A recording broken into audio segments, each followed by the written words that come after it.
Up from where I left off yesterday, and I just want to start by saying I apologize if you checked out the stream last night. I started with the best intentions, and things just went haywire. And so my baby woke up, had a bad dream. Cross our fingers tonight, he got to sleep a little bit sooner. So I hope I can get enough through this that it'll lighten the load on my workload for the weekend. But welcome to the stream. Welcome to my Friday early morning stream. It is 3 o'clock in the AM here in beautiful Northern California. And in front of me, I have 20 Skaven Clanrats. I've got 5 legs for some Cities of Sigmar Cavaliers. I have the rest of the Cavaliers here on sprue. I have some mystery miniatures that we're going to be building up. And I have a Sentinel that I would like to paint at some point today. That would be great. And then I've got the board. So let's say thank you to my supporters, my patrons, my wonderful and supportive patrons on Patreon: Dicey Guy, Michael Matzi, Mr. Secondaries, Darth Torlin, Mr. Sprinkle Picks, Play It Painted, and Land of Mert. Thank you for helping out the studio and supporting my work. I hope that I can provide enough entertainment and some fun, cool stuff through the Heroes of Hobbyton that you guys all find really enjoyable and are able to continue to support my studio through it. Okay, so first of all, as is going to be tradition with all of my streams, we're going to open today's episode with a reading from the Imperial Infantryman's Uplifting Primer.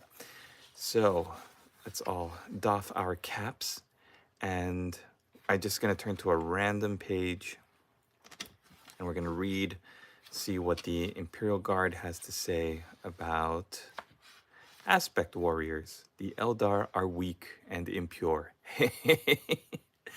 All right, aspect warriors are the elite, if such a word can be used for these pitiful aliens, fighting force of the Eldar army. Each type will have, oh, it's the old nomenclature. Each type will have specially adapted weaponry and armor to best aid him in their particular field of combat. Striking scorpions are the close combat specialists. Howling banshees are shock troops, and fire dragons are tasked with hunting out tanks. Do not let the emotive names these troop types carry intimidate you. These warriors have developed their techniques to allow them to excel at one specific battlefield role. This means they have a dozen other weaknesses for you to exploit. Unlike the divine adaptability of a man, these creatures are boxed into one function ripe to be taken apart. For example, striking scorpions can be cut down with sustained volley fire long before they reach our lines, and the lightly armored banshees can be rent asunder with a few well-placed frag grenades. Hey, go for it painting. Welcome to the stream. Eldar defenders are those Eldar rounded up to fight. They are not natural warriors, and are often mystified by the roar and confusion of battle. Treat them like errant children, for such they are. Oh, I love it. Imperial Infantryman's Uplifting Primer. Never go to battle without one. Like I said in the last stream, I think I'd gotten mine off of eBay. I don't even know how I found it. I think I saw it when I was just searching through Warhammer Fantasy, Warhammer 40K stuff, and I ended up picking it up. Okay, so the stream is going to be broken up into a couple of sections. I want to have a more organized show that is going to hopefully intrigue all of you and keep you around. So the first part of it is going to be taking a look at what I'm planning on putting up on eBay, on my eBay store. Now, this isn't going to be immediate. This is more of a when I get around to it. I got to clean them up. I might have to do some touch up with the paint jobs if there was some wear and tear in transport. But most of these are really just old models that I've got kicking around that I really feel, you know, when you're young. Okay, so when you're a younger gamer and you're getting into the hobby and you're collecting miniatures and you're painting them and you're thinking, oh, I really enjoy this army, but maybe they're not that great this edition, so I'll just put them away and I'll come back to them later. And years later, you end up putting the hobby away completely, and you have to go and take care of your life. You have to take care of business, right? You have to raise a family. You have to put in time at your career. And that Skaven army that you had built up a doom wheel for, and all these great models that you'd painted and spent so much time watching Warboss Tay Studio tutorials to learn how to paint, all of a sudden you don't have a use for them. They're going to be sitting in your bins, and maybe new armies like the new cities of Sigmar will come out, and you'll realize that there's no sense for you to keep carrying around these old models when what they could be doing is giving you a little bit of extra cash that you could be using on your new family or on yourself or your house, if you're getting a house, or your apartment or your car, other bills that you've got. So you decide to eventually sell them. Now, how do you go about looking through your collection and choosing items to put up on eBay? That is where I currently am. I found all of these models that I had in Hawaii that I either purchased or I had acquired or I had found on hunting on eBay. So now what I'm doing is going through them and determining how much of these do I have to actually put any work into or effort, and how many of these can I quickly turn over and get into taking some pictures of and then putting them up on eBay. I hope that I can do these pretty quickly. I might even just I've seen some stuff on eBay that are selling that people just took pictures of them on their like hobby tables, on their cutting mats. I've seen some really bad pictures of things that are fortunately like valuable. So people don't really care what the condition is of the workstation, or where you don't have to have, basically what I'm saying, you don't have to have extra high quality photography for a lot of things, which is good because the last thing I want to do is spend more time on the things that I feel are not as important as filming videos and putting up tutorials and actually painting. So like taking pictures of things that I'm going to be selling, I want to devote as a little bit of time as I can get away with. Now I know I'm going to have to spend some time taking pictures of everything so that they'll come out nice, but I just want to make sure that I have enough time to do other things. So put these Skaven away for just a second. This is what I've got on the table that I'm going to be looking at. Now, I showcased some of these in last night's stream before I was taken off, so I just want to quickly touch on them one more time. I've got Krell in fine cast, one of my favorite models, one of my favorite sculpts, a big, beefy skeleton warrior that really exemplifies the old vampire counts, what are known as the Soulblight Gravelords now. I've got 10 of these handgunners on round bases. They were Empire handgunners, painted in the old Altdorf colors. And I'm actually most proud of the banner on these, because this banner uses a number of different transfers, and I'm really proud of how I was able to paint that and have that come out. So that's going up on eBay. I've got 10 of those with the Hobbyton long rifle. I've got a Malifaux 2nd edition doppelganger. I don't know if my focus is a little bit off. She's going up, and then I've got a war boss that came with an old Warhammer 40k box game. I believe this was the one Space Orcs against Space Wolves.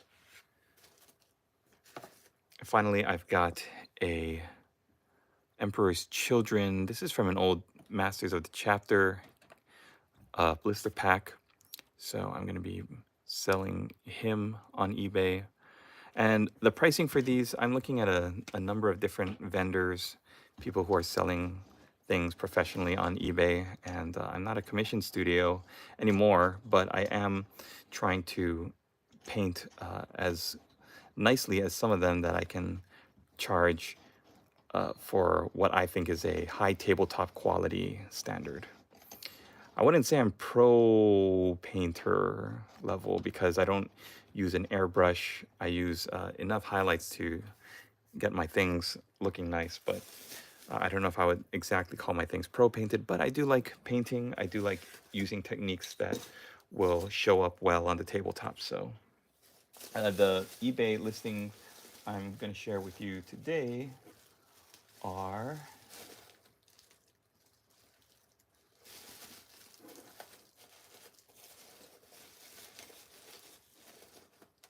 some Thousand Suns rubric marines. And I painted these a while ago. I'm not sure if any of you remember these. I painted them using the Argellen, I believe it's the Argellen Earth, the Cracked Earth Foundation paint. I was testing that out, and then I used some grass tufts there. I think this is all for here. I believe one of these ended up at my old game store. I donated one of them to like a display cabinet. And so that's going.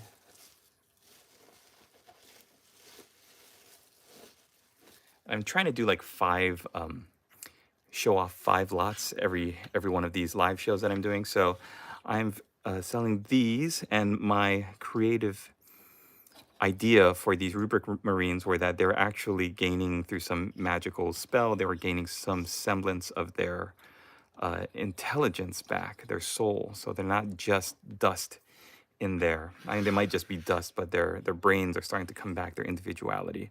So I did some script work and some geometric patterns on their tabards. I made this guy look like he's going, whoa, like he's hulking out because he can't deal with the reality of what he's become.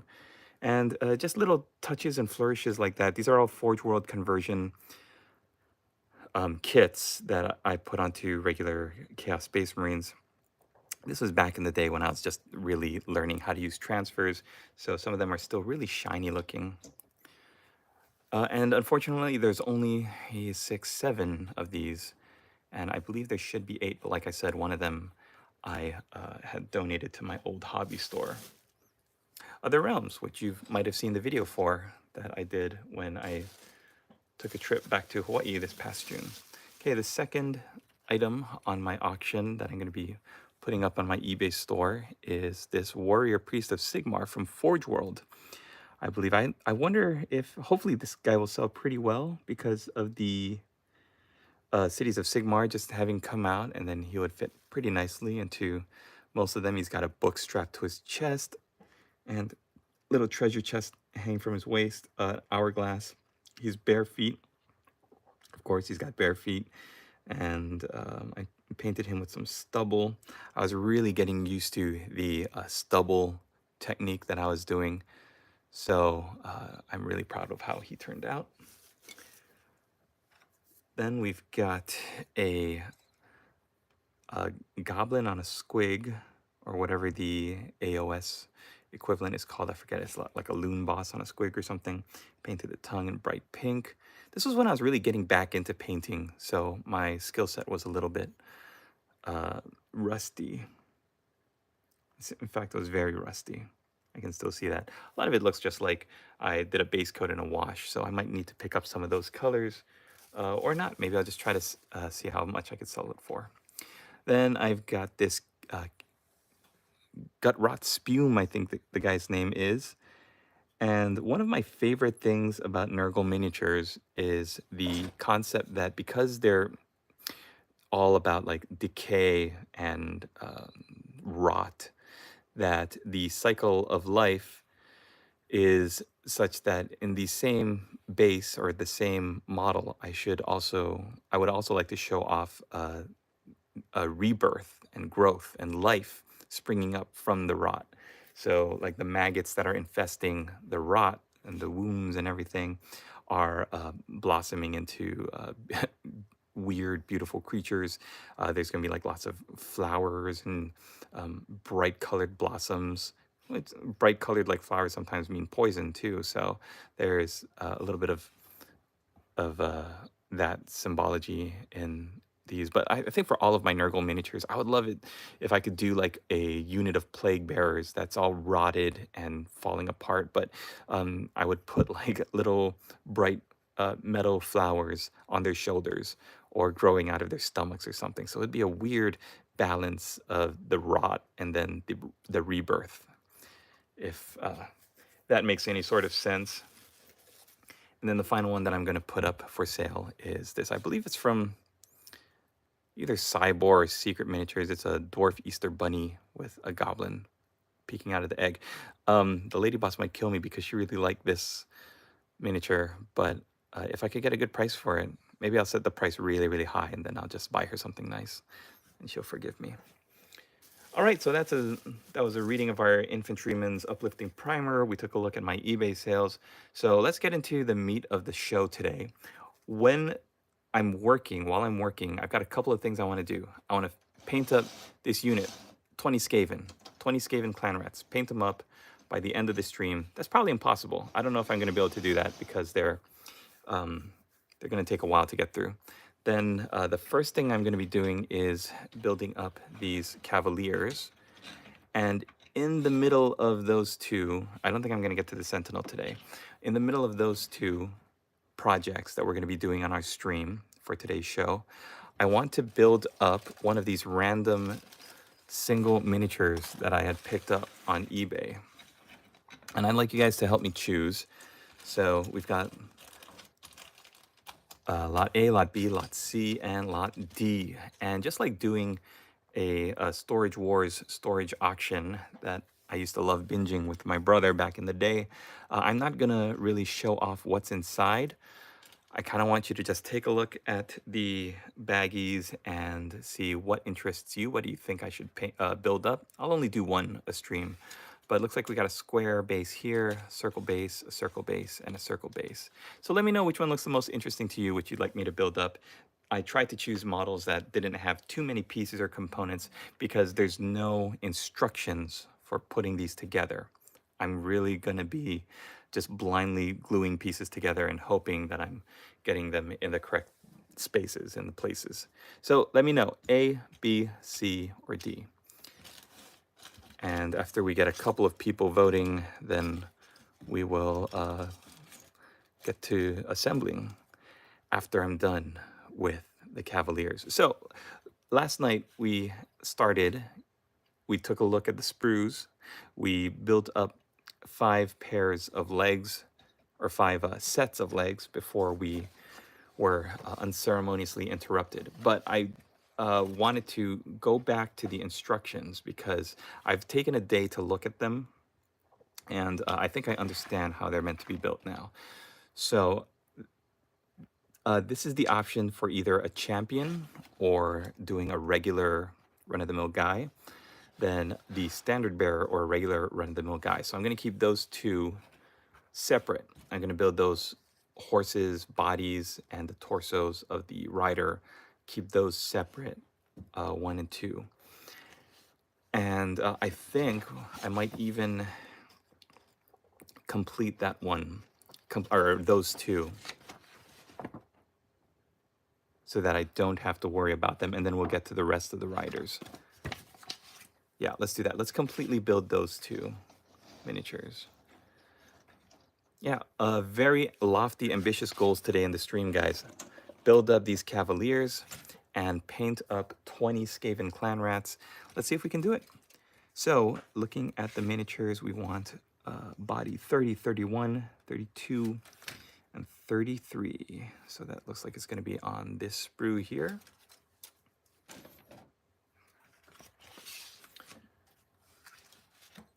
So let me get my trusty clippers and my knife that I'd set aside. This is another of those occasions where I think my son had grabbed my tools.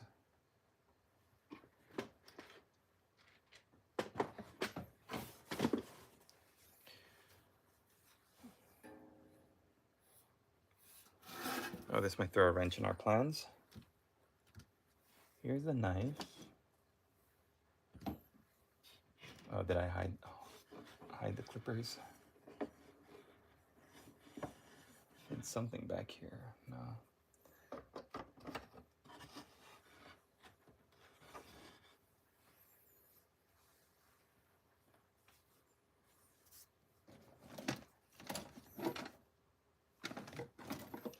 thing is, he's so excited to run straight to my painting area now that unless I put everything away before he wakes up, sometimes I'm chasing him around, and he'll, like, as soon as I open the door to the garage, he'll shout, "Daddy, painting!" and then run right over.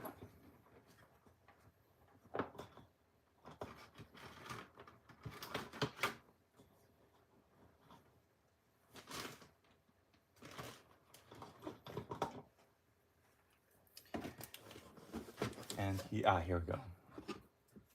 He always likes to take the clippers. The clippers are like his favorite thing,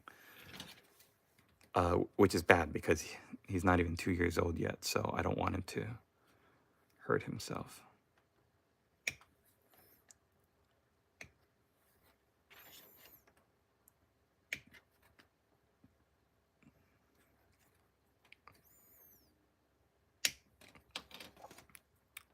Right. I love the plates. Oh, the armor of this horse is terrific. I really like the old Warhammer stuff, but I think at this point I'm looking at them through the lens of nostalgia. When you think about those old Warhammer Rakesguard horses, oh man, they really have not aged very well.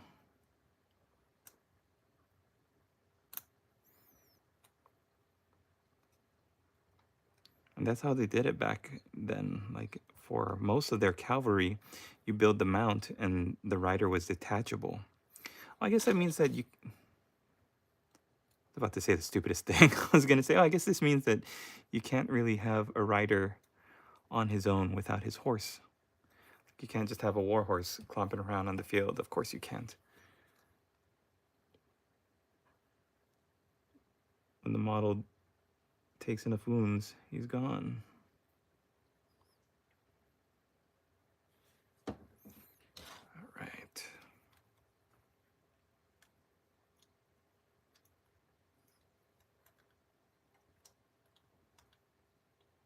How do these work?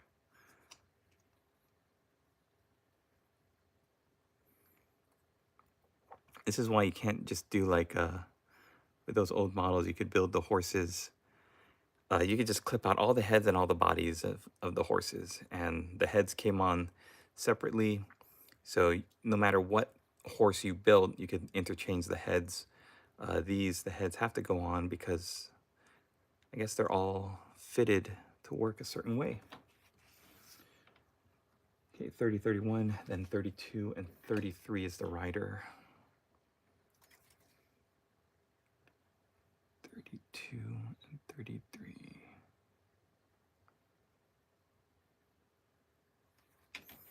So that's the breastplate and the like part of an arm.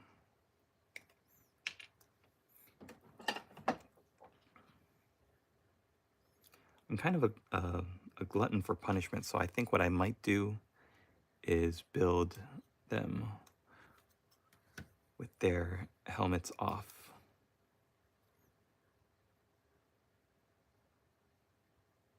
We'll see when we get there, though, because I might want to just get them painted as quickly as possible. I could do that a lot easier if the helmets are on.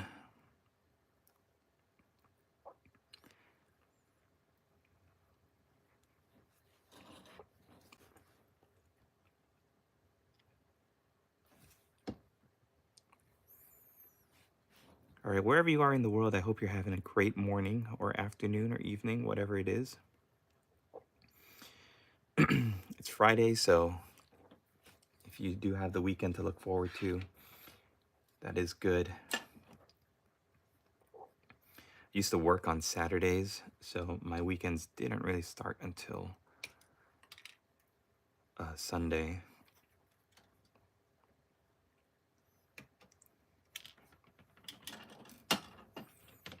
All right, let's whip through this as quickly as possible because I've got Skaven to paint. Okay, according to these instructions, the reins. This is good. Oh, it's not good. I just broke it. The reins glue here at the elbow, and then there's a little notch that fits right there.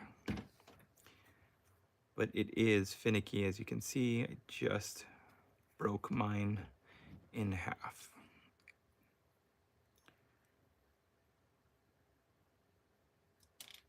So now I have to remember how this went.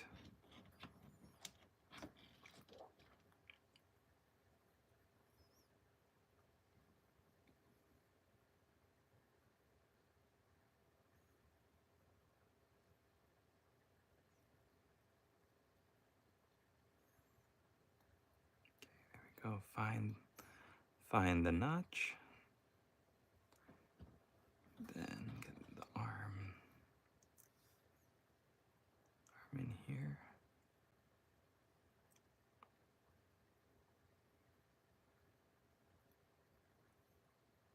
Gonna have to glue that right on top.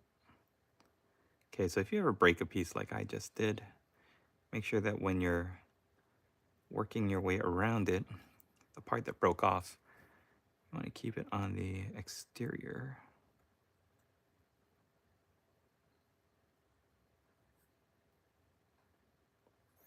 I'm gonna have to put a little dab of glue right there.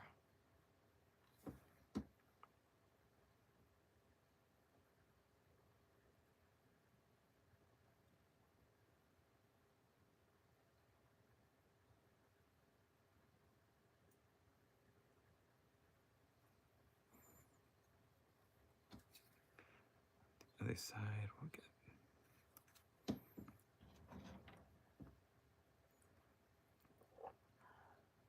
the notch.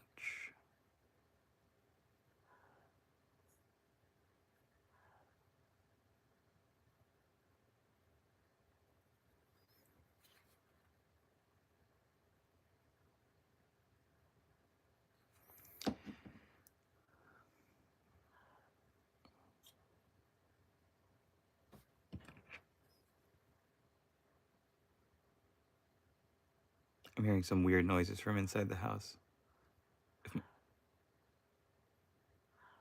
If those are my dogs and my lady boss calls me on my phone, I might have to step away. Okay. Oh, this is the first one.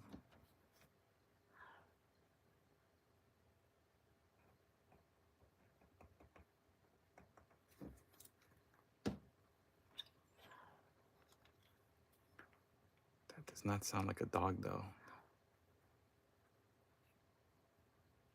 Wow, this is a beautiful looking model. This looks really nice.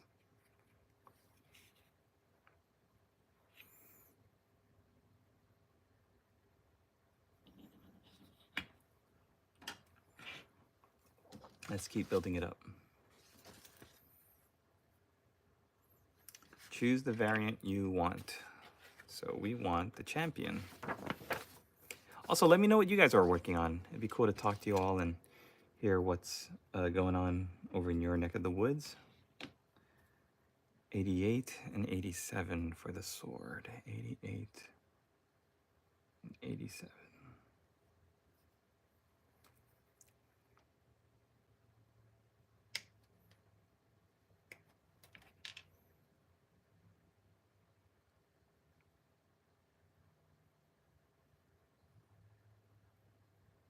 So I've got, this is 88.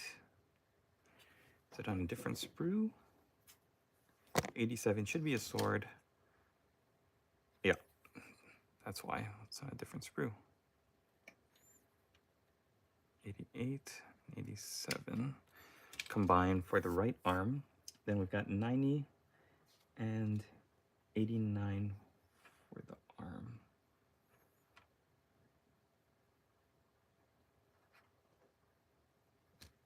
Okay, so 90 is the helmet.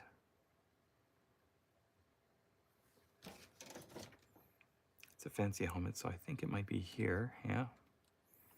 It's on this sprue.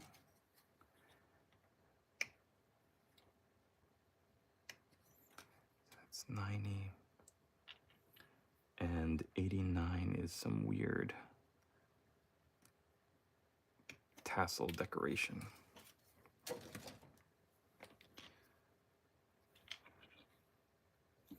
So it says, do the arm to the sword first. So put the glue point at the wrist. Oh, look, and it's got a little notch in the hand. That's good.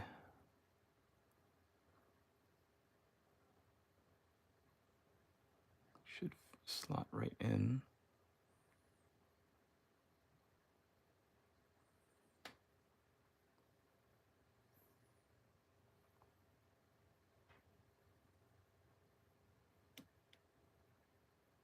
Wait a minute. This does not feel right. Oh. Wait, what?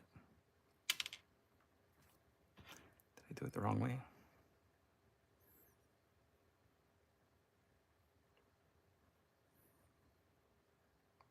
I glued it the wrong way. Oops.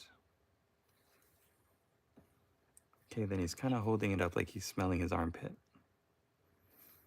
So it's got to be nice and high.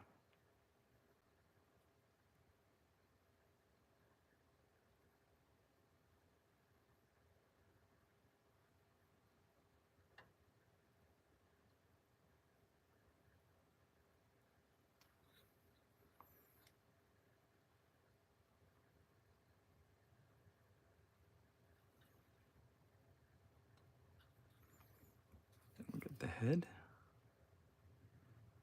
And this little decorative piece right there.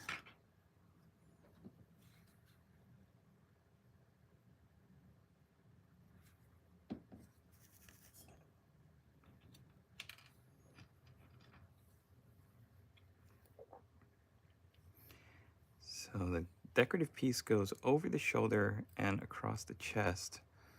It'd be kind of tricky. I thought it was the gauntlet cover.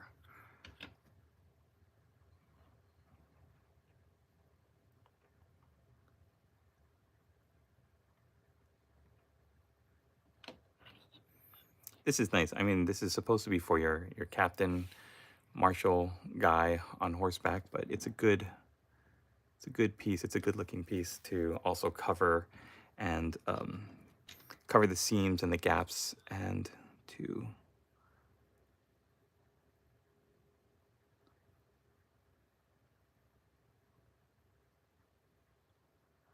be like an additional glue point. Why is this such a weird angle for the head? This peg slots in.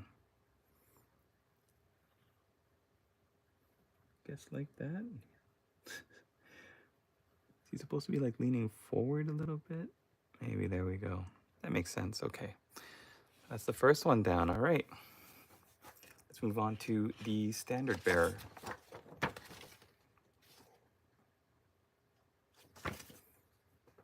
Actually, he's not done. He should have a shield and some doodads on the back of his horse. But I guess, do those go on later? Do they show how those go on? Yeah, I guess they do. It's weird. Okay, let's put some doodads. Obviously, we need a horse head.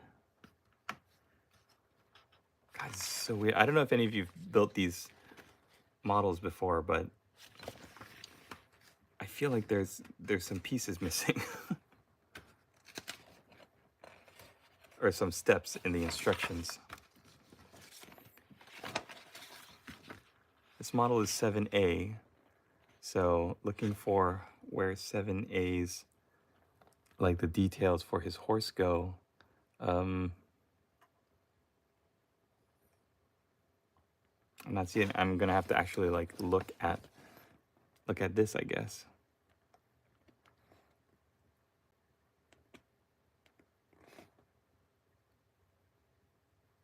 Okay, E for C, for B. All right, it's a little tricky.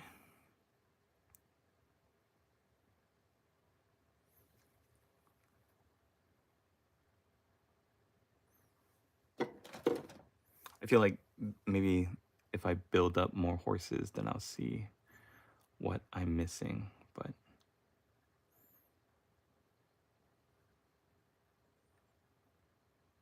because some of these look really weird, like this skull.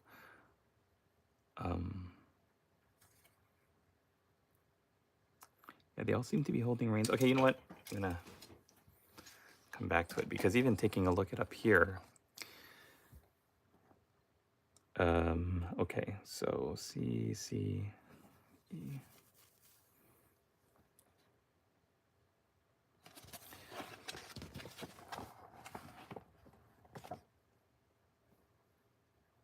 Okay, so this is the guideline for like all the horses, I guess.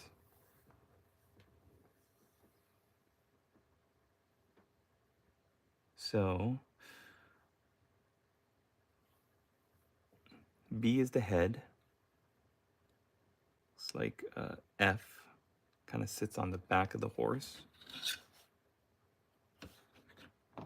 And then C is the tail. So let's give our horse a tail first, 47.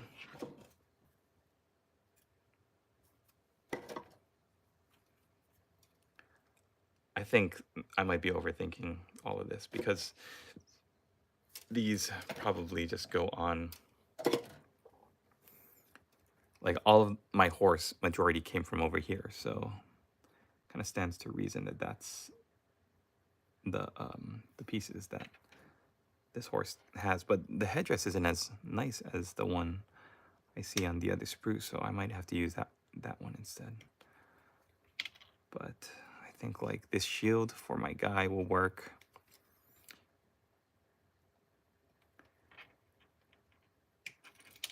Analysis paralysis, that's what it's called. There's so many things to look at that it's paralyzing to try and make a decision.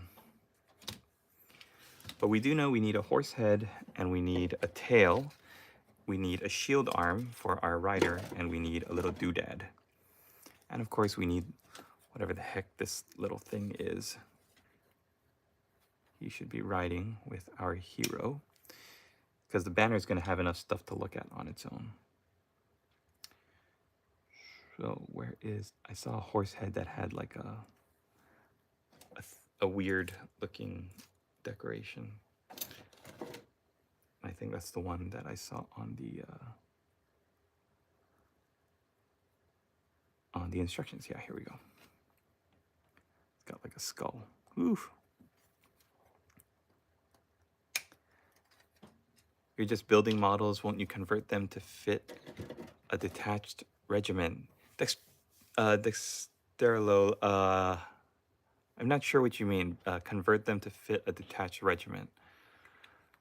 I'm building them according to the instructions, and then I'm going to paint them according to the instructions. But what's the benefit of converting them to fit a detached regiment? Like, are there?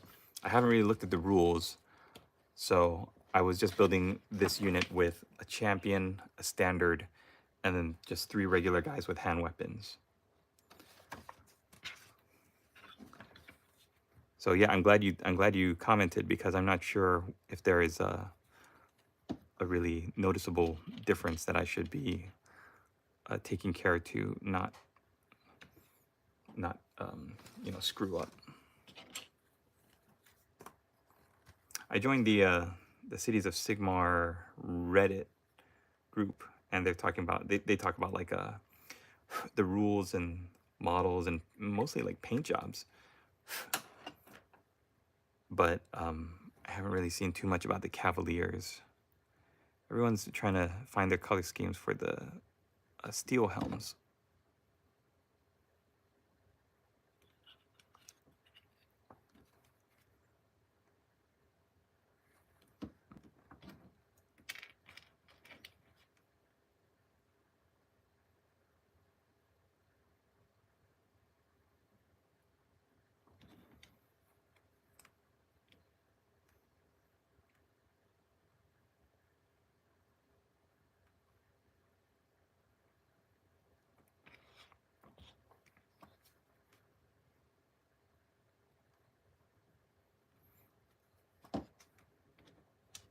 It's like, where do you put this crow guy?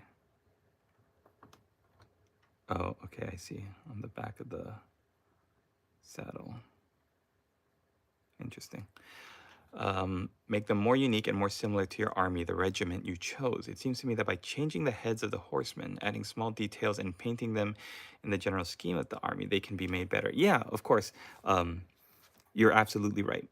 Converting and kit bashing and fitting the theme of whatever city or area that they're from. I think that's an obvious choice to take to give your guys the flavor of the rest of your army. Unfortunately, I don't have I don't know anything about the fluff, so I'm just basically going off of the what I see in the instructions.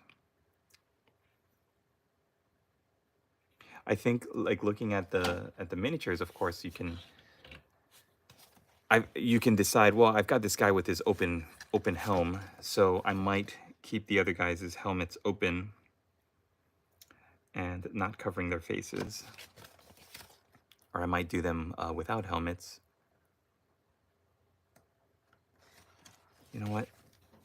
Looking at the little dudes there, I think I'll save the Raven for someone else. Pix, welcome to the stream, my friend. Hello.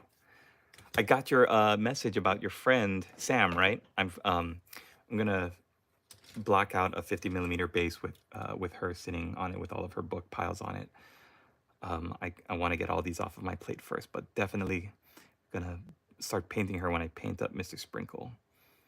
There should be one that's like a flag, like a little mini flag. Here it is. I think I'm gonna go with that.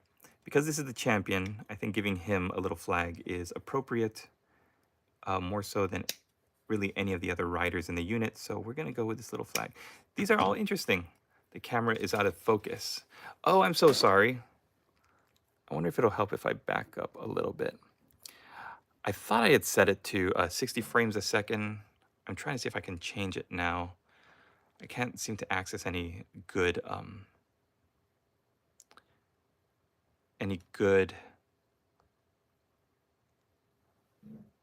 like settings to be able to do that. Live chat, all messages are visible. You can only blame Igor for that. Yeah, Igor's slacking. Like, oh, it's a smartphone, master. I don't have to really do anything. I'll just be outside chasing cats. Like, no, Igor. Can't have a blurry. Okay, this looks ridiculous. Why would they do that? This is how it's supposed to fit, right? The what? Why would they do that? Why would they make it so that the flag is waving at the guy's helmet, like tickling his ears? This is the most ridiculous thing. Yeah, I do have to. Okay, I do have to make it so that you guys can see what I'm working on. Let's see if maybe if I clear everything on my table, it will tell the camera to just focus on what I'm working on. And maybe if I zoom in, that might help too. Still a little bit blurry. It looks like on the playback that there's a little bit of blurriness. Maybe take these out of the way. And my son's Thomas the Choo Choo Train. I really just wanted to focus on what I've got.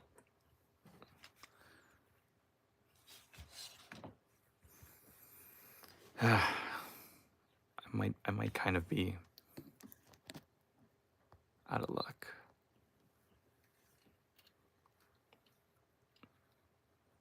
I'm gonna try to get it as focused as I can, guys, but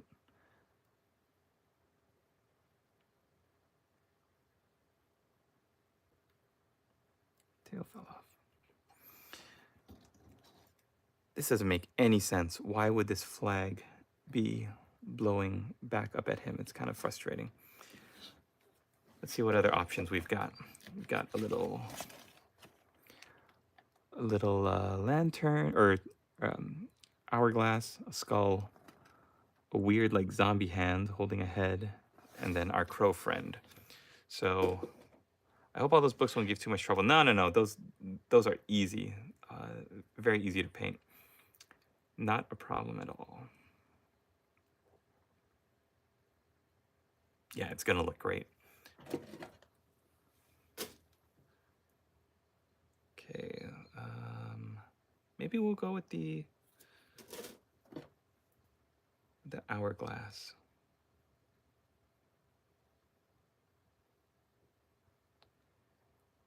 That flag is frustrating.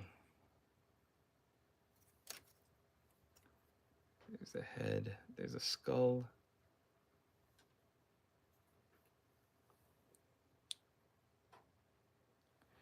You know what, the skull might be fun.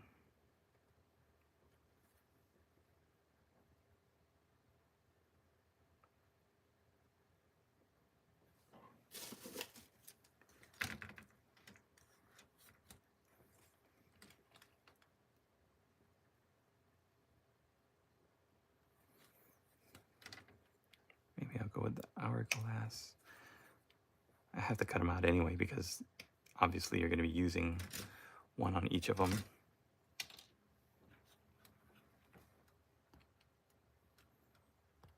I really apologize for the camera not being not focusing, guys. Doesn't look like.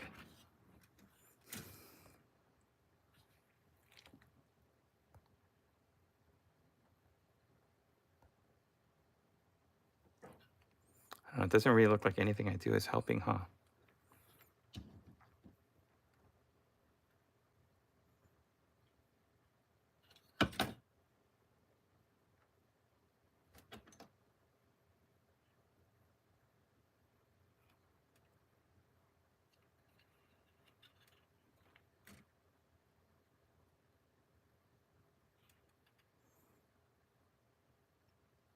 It's pretty cool. Little hourglass right above the tail. I'm a sucker for like the aesthetics of like the line and the flow of a model. So that to me looks pretty good. We'll set him on the side there. And we'll move on to the standard bearer. Just like the champion, we're gonna have to take a look at the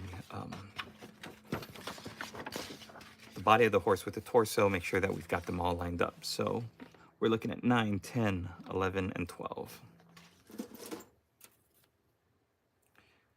9, 10, 11, and 12. I think the most finicky part about this for people who've collected Empire, the most finicky part about this is going to be the reins.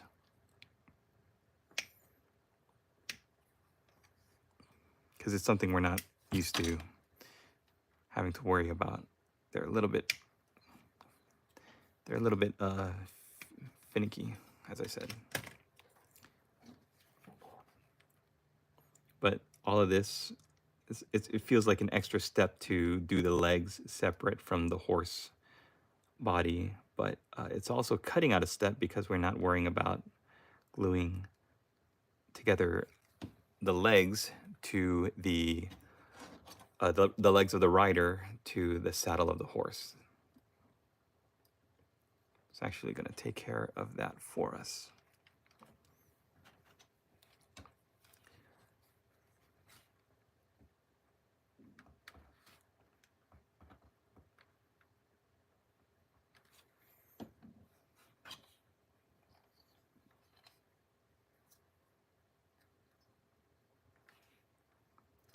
Torso, or the horse body to the legs, looks terrific. Let's get that tail on.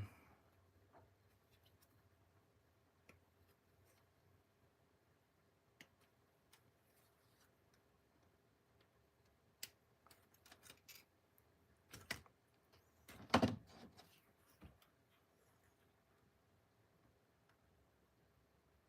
feel like I think I'm running out of this Citadel plastic glue.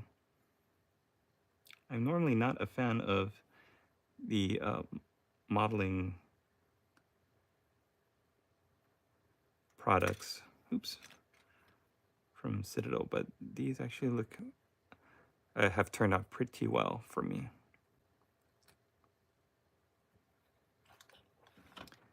Okay, we don't want to give the standard bearer the flag. That would look pretty ridiculous. 11 and 12. So we're going to probably give him maybe the raven.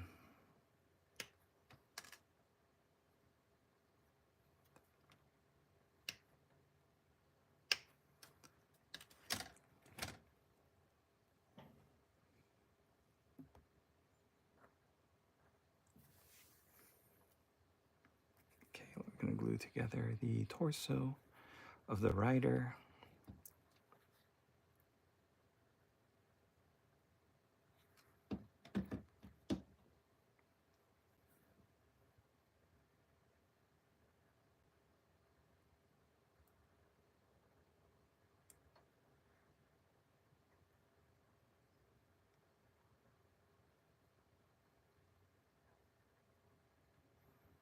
Wow, what is going on?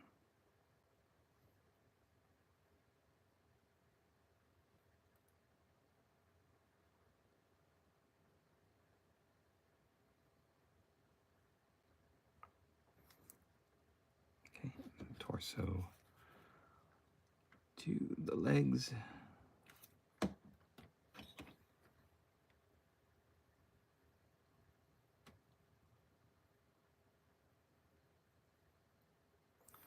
It's funny, the torso is angled a certain way, so there's like they fit really nicely, and one facing like a certain direction, which is good. It gives like a dramatic look when there's a slight twist at the waist. Okay, and the reins are 14 and 15.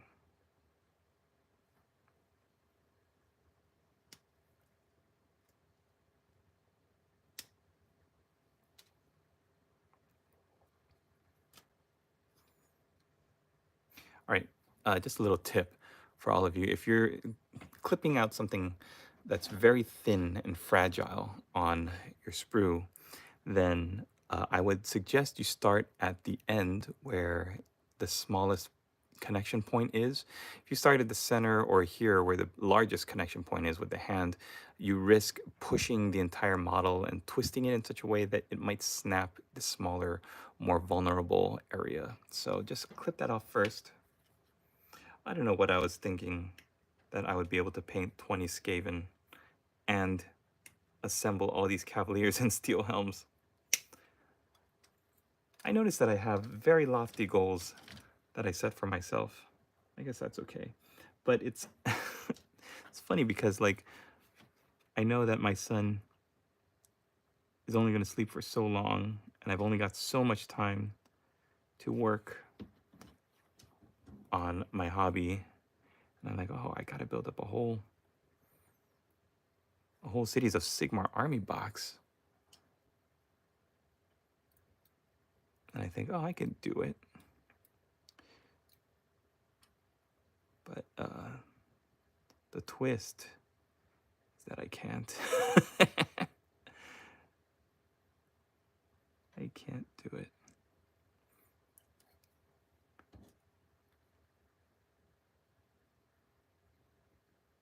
Yeah, this is so finicky. Oh my gosh. So there's a little hole here. It's different from the notch in the Champions one, which was a little bit more of a rectangle, easier to fit. This one is like literally a tiny little hole that you have to take your reins and gently guide it into. Turn the top part down so that it will line up with the wrist of the left hand. And that's where you're gonna have a glue point here. Tricky. Never had to worry about this before. I feel like the designers and the sculptors are just like, let's see what we can do. Let's do the most crazy, outrageous stuff with this kit because it's the latest release. Let's do it. Can we do a raven?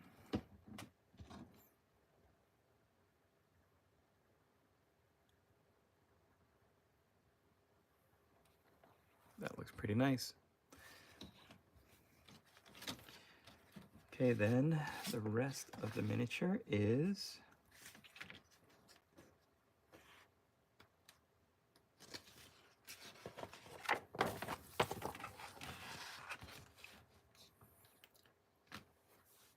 $13.84, 85, and 13. So 13 is the arm. 84 and 85 are the standard itself and the banner pole.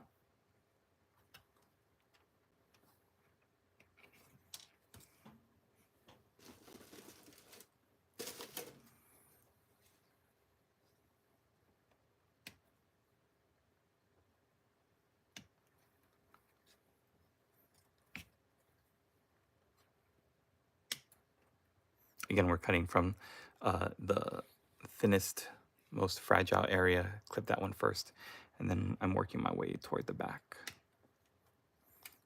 Should pop right out, 84 and 85.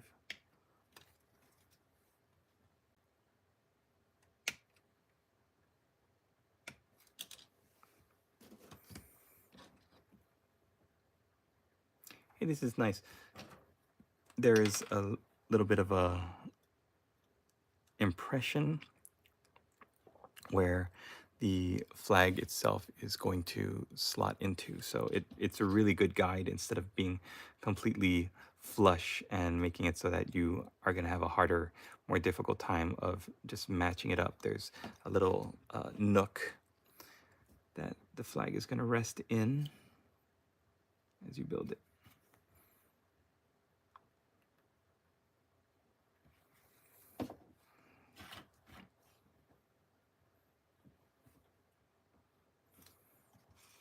So it looks like the hand is holding it and it's flying this way. Yeah, with there's like a little metal thing, so that goes on the outside, so that slots in right there. I'm gonna push it and at the same time wipe away the excess, push it in.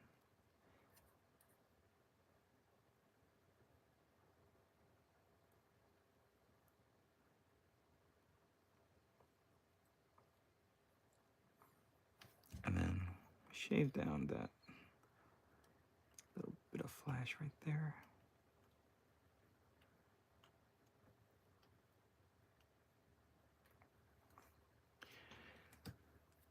So the project I'm working on is an Empire Bretonnian mashup. All right, Pix, doing a lot of kit bashing with both sets. The idea is to create a sort of middle ground between the two. I want to have a knight-based army, but also with guns. You know, fluff-wise, especially if you're going to be playing either Age of Sigmar or the Old World, so it really depends on how you base them. The fiction that would work for that kind of an army is having them be a force in the Border Princes, which is the lawless area, mountainous region between, I believe it's between the Empire and Bretonia, but it's basically like no man's land. It's the wild, wild west. People go out there, disgraced nobles and warlords and crime lords, people getting away from society because they want to create their own little kingdom.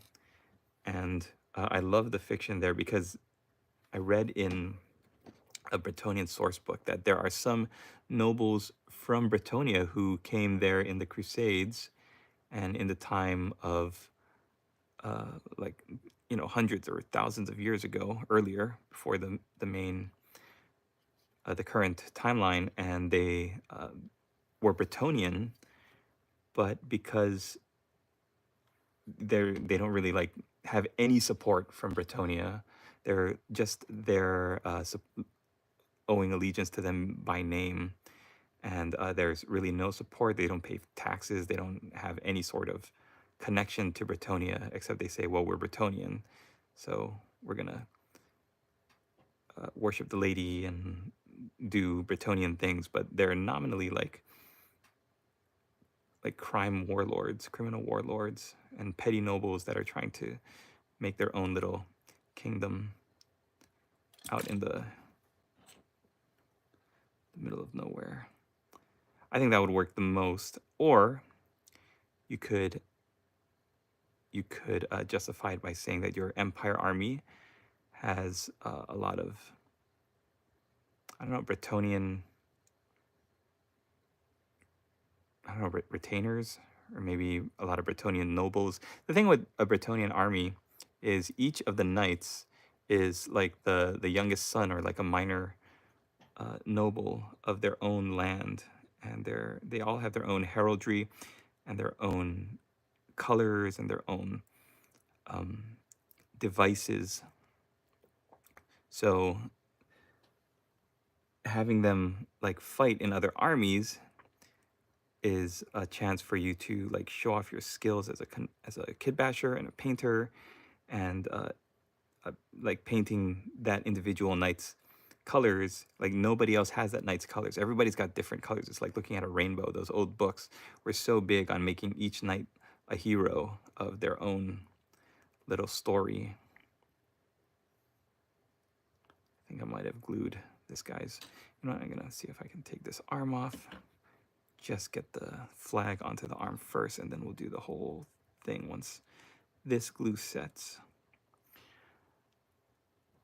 The idea was that it would have been based in Bretonnia originally, but the knights were exiled and settled in the lands of Marienburg and started taking on empire influences. Yeah, that's it. That's how you could do it. The wasteland is historically also an area that is, I think they purchased their freedom from the empire. So Marienburg and the swamps around it are empire, theoretically. They're imperial, but they don't, they purchased their, depending on what point in time you're basing your force, they seceded pretty much from the empire.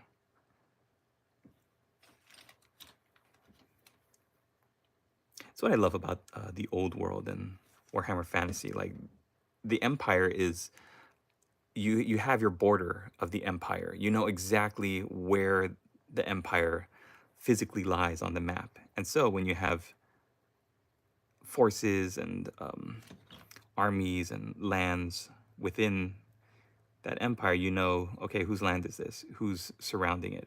What nobles rule the area? Which ones should I worry about? Which ones should I pay fealty to and respect?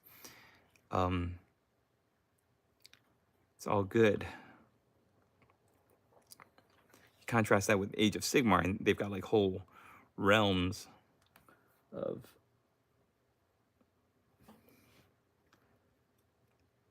like whole worlds. It's like the scope is so different. It's so big. It's hard to really get a grasp of it when you're first learning the game, especially if, like me coming from Warhammer Fantasy, I was such a fan of the setting.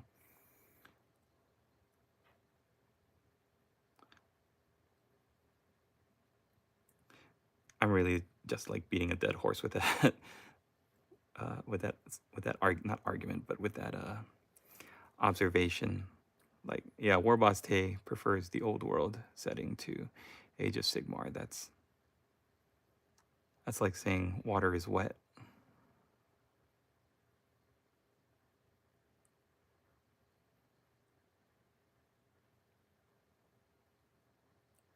This is a finicky flag. I'm gonna glue it to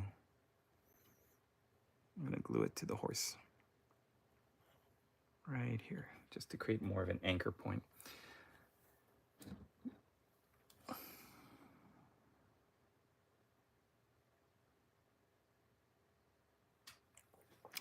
Picks, and the real world inspiration for this faction would be mainly Burgundy in the 15th century. Nice, yeah. Like a mix of cultures. I like that too. I like that too.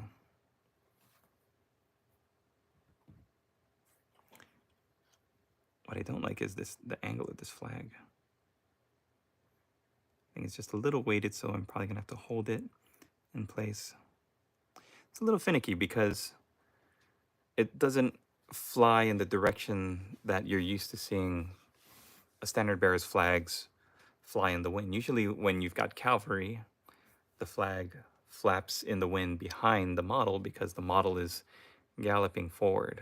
But in this case, it's either the wind whipping the horse forward from behind, or just like a rogue gust of wind. And that is That's a bold choice. It's a bold choice. I don't think I've ever seen anything like that.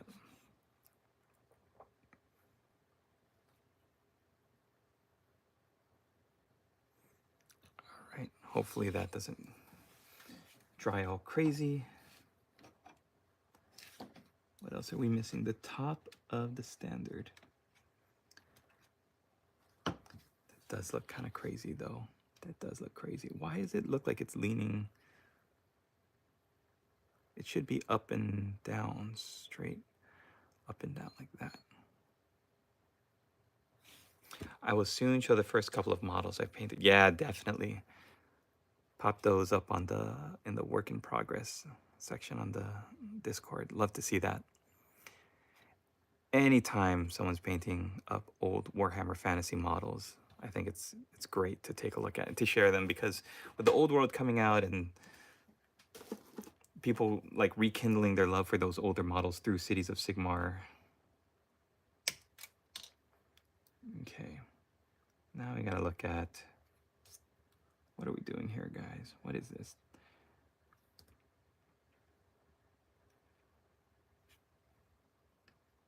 The head. I think these are interesting. Like, these are all, you can either glue them with their helms down or you can glue them with their helms up. And I think that's a much more interesting choice. That's how we'll do it.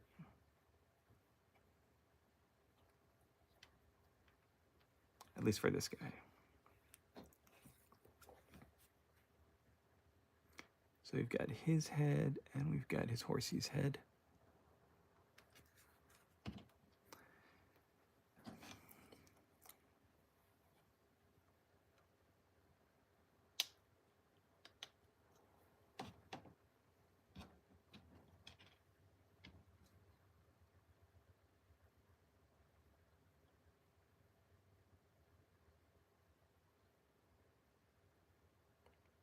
The detail on the horses is really top notch.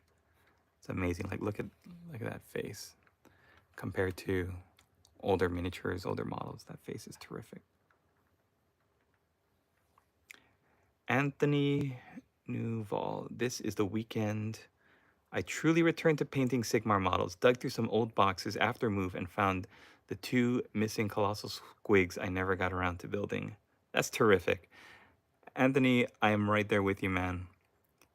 I've got all these boxes that I haven't unpacked, and now I'm trying to set up my eBay store, and I'm finding miniatures that, like, there's no way I could use them in an army or in a game or anything. So I'm finding things that I painted way back in the day. Back when I used to stay, I was like living at home, but I was staying with the lady boss at her family's place. Things that I painted at home that I remember. I used to stay up all night in my teens and early 20s painting miniatures, watching CNN headline news. It would just be playing all night, and me and my brother would just sit and watch Robin Meade talk about just whatever nonsense was going on at the time. And I still remember that that air conditioner going while I'm recording videos. Sounded like somebody was taking a shower like right next to my desk. Oh, those videos are so much fun. Okay, and then about like halfway through a unit, my brother would be like, "Oh, I'm hungry. Let's go to Jack in the Box," and say, "All right, let's go."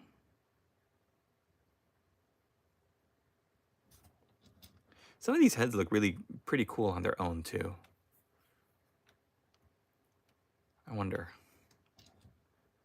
where does it look cooler to have the helmet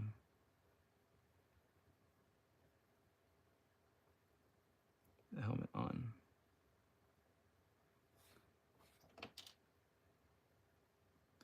Maybe we'll keep his off.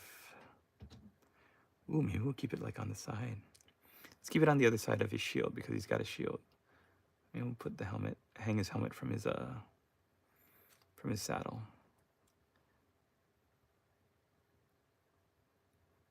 Yeah, that's so cool.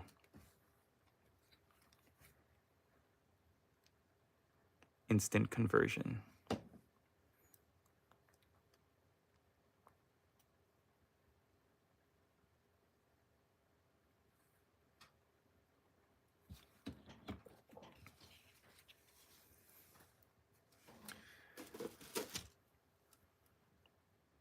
Great.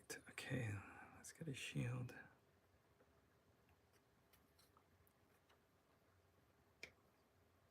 Actually, looking at this thing now, I think only the guys with the helmets, like the little pot helms here, are able to put the the these face parts onto their helmets.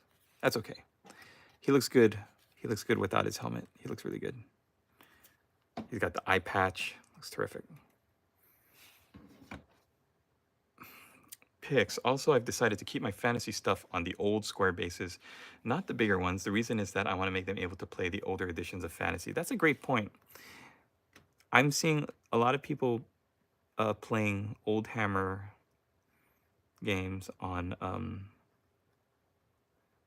like on YouTube, and it really is tempting me to go digging into my my older edition rule books, like the big red books we used to call them. And yeah, they were so much fun, those games. And I figure in case I like the old world game, I could get proper movement trays for them. Yeah, that's true. Just get a movement tray that simulates how much, how wide your frontage is supposed to be or whatever, and yeah, just use that. All right, so here's the second guy. He looks really good. Except his stupid flag. Like, why does it keep it? His flag bugs me so much. I think he has to pull his arm back a little bit. But then does that create a weird gap in his chest? No, not really. Tuck your elbow in, bro. Yeah, there we go. Weird. His flag is flapping in his face.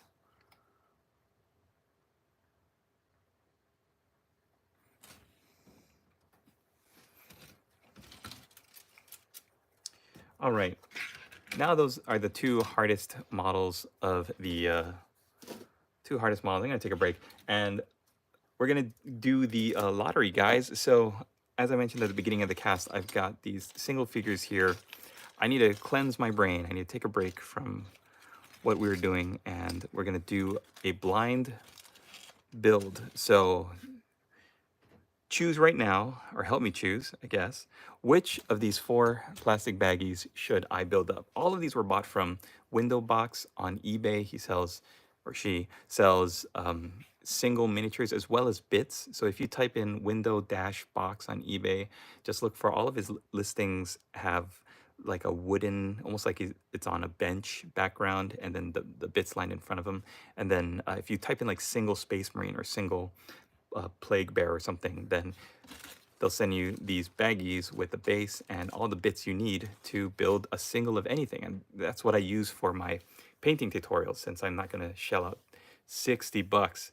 All right, so I've got 1 vote for the square base. Let's put them up 1, 2, 3, 4. So that's 1 vote, Anthony, for the square base. Anybody else want to throw in a vote right now? I've got 4 people in the chat. So if we get a unanimous vote, or we'll just let it go for another minute or two while I clear some space and make sure that I've got everything I need for the next section of this live stream. Miss Charles Square, what's in the bags? Nobody knows, Pix. I think I might know, but I don't want to guess. I want to make it like a blind blind build that we'll just see. We'll see together. I don't even remember.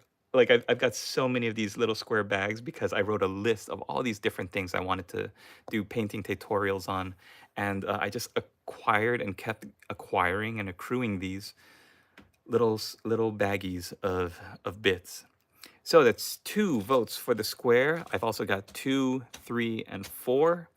They're all round bases, so they could be Age of Sigmar. They could be 40K. All right, I'm going to go square base 2. All right, that's 3. We'll put these away for later, and we'll see what we've got on the square base. What could it be? I purposely did not look at anything inside these bags. I thought it would be more fun if we all find out together. But it looks like a smaller square base, so definitely older fantasy, human-sized infantry, so it's not going to be an orc or a chaos warrior. What is it? What do we have? I see a skull. This looks like a grave guard. Yeah, this looks like a grave guard. Look at this. This is how you crick an elbow. Standard bearer.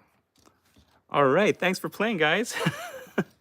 We're gonna build up this grave guard. So yeah, this vendor on eBay, window dash box.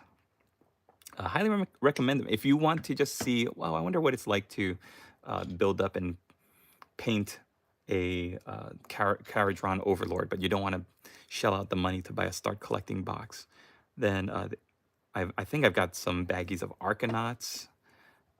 Just yeah, like a whole bunch of different things. So luckily I have built a grave guard before, so I know how this is going to go. These are one of the most difficult miniatures to put onto a 20 millimeter base. Like I'm almost tempted to put him on a 25 millimeter base just because that's the way that Old World is going to go. But yeah, like Pick said, if I build this up and paint him and sell him for eBay, then he can join all the other old Graveguard armies. Okay, so this is interesting. He's included the shoulder pads on the sprue, so I'm gonna actually click that off the sprue. Most of the stuff that I've gotten from Windowbox, there are no sprues. There's just really ungodly flashing that you have to take care of. Like here, you could see on the helmet, right under the two horns. I always thought the Graveguard were very underappreciated, underutilized, unloved model unit. They're all marching forward. All of their legs look like this. There's no variety. They look almost like all the Skaven Clanrats from Island of Blood. They've all got their right foot forward. None of them are just standing still, which I guess is right for them because they're supposed to be this elite unit.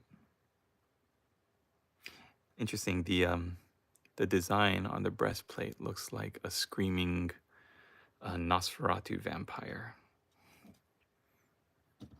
And the back part of the breast, it's funny, the armor, the back part has the spine, the spinal cord. There's a lot of detail in it, but there's a rib cage too, but it's all getting covered up. There's the top and there's the bottom, so we'll switch this around. Got to get them right.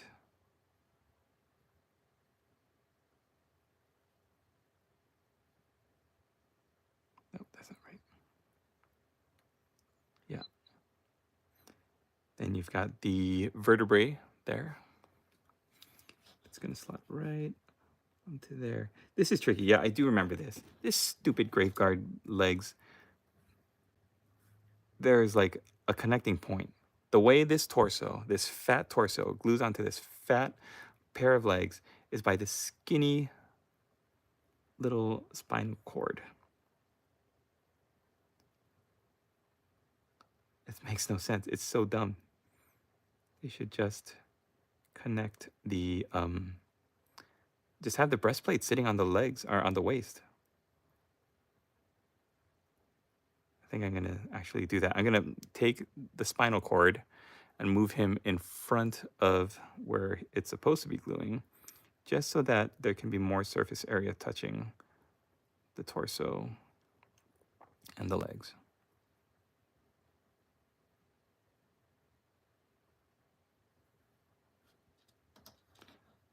It's a weird design. It makes it look so weird because when you look at the model from the side, it looks almost like it's sticking out its butt or its back legs a little bit. Or sticking out its gut and lunging forward, leading from the gut.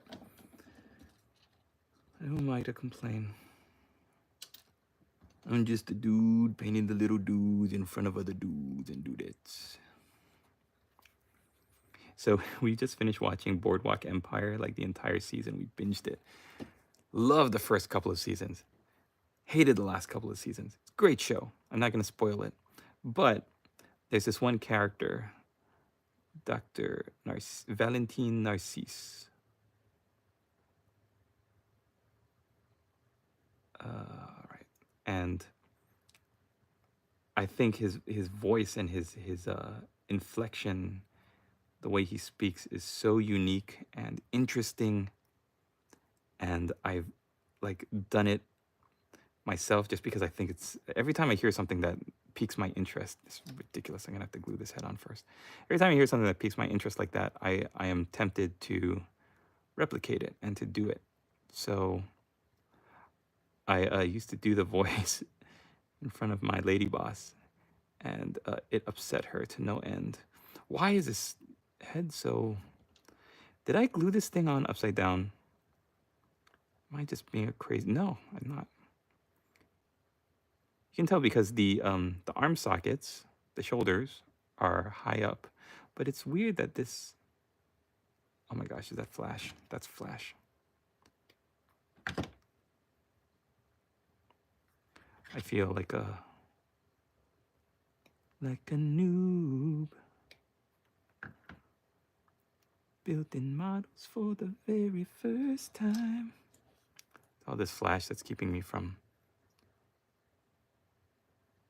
adequately gluing this thing on. Anyways, the way that Dr. Valentine Narcisse talks is like this, with a very exaggerated inflection.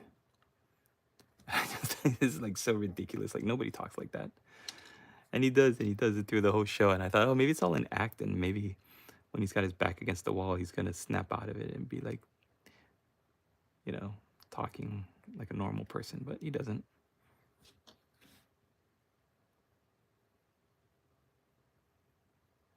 So the moral of the story is, don't talk like people you hear on TV, or else your lady boss is gonna get very upset with you. Oh, I think this grave guard, because they also have double-handed weapons, right? This one comes with a sword and a shield. I don't remember if I guess when you look at the eBay listing, if you go to this window box vendor, then you can choose sword and board, baby. It's funny, with each new edition of Warhammer Fantasy, or Age of Sigmar rather, and Warhammer 40K, so many things change, right? It's almost like the ocean. Things ebbing and flowing, and things that were great are all of a sudden terrible. Things that were terrible are all of a sudden viable.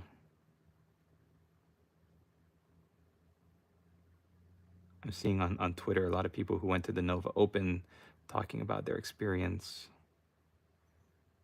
and how apparently the Osiarch Bone Reapers and the Soulblight Gravelords are like miserable to play against right now, because their rules just make them no fun.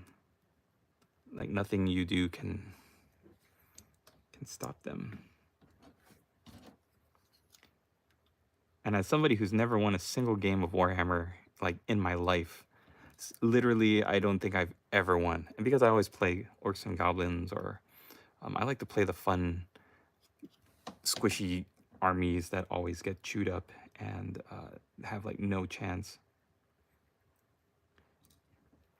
So it doesn't really matter to me. You know, I always lose no matter what. That's my secret, Captain. I'm always losing.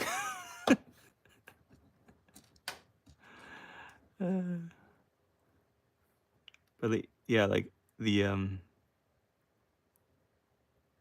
when I see people complaining or being upset with their rules and their games because the rules make their army no longer fun to play with, or no longer even just like viable, then it's sad.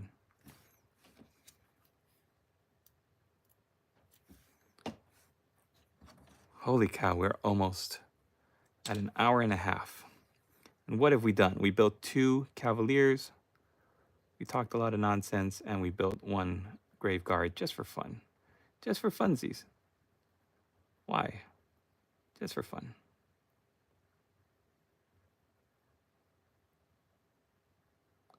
It's gonna be tough to put together. I think I might have to hold his shield close to his body.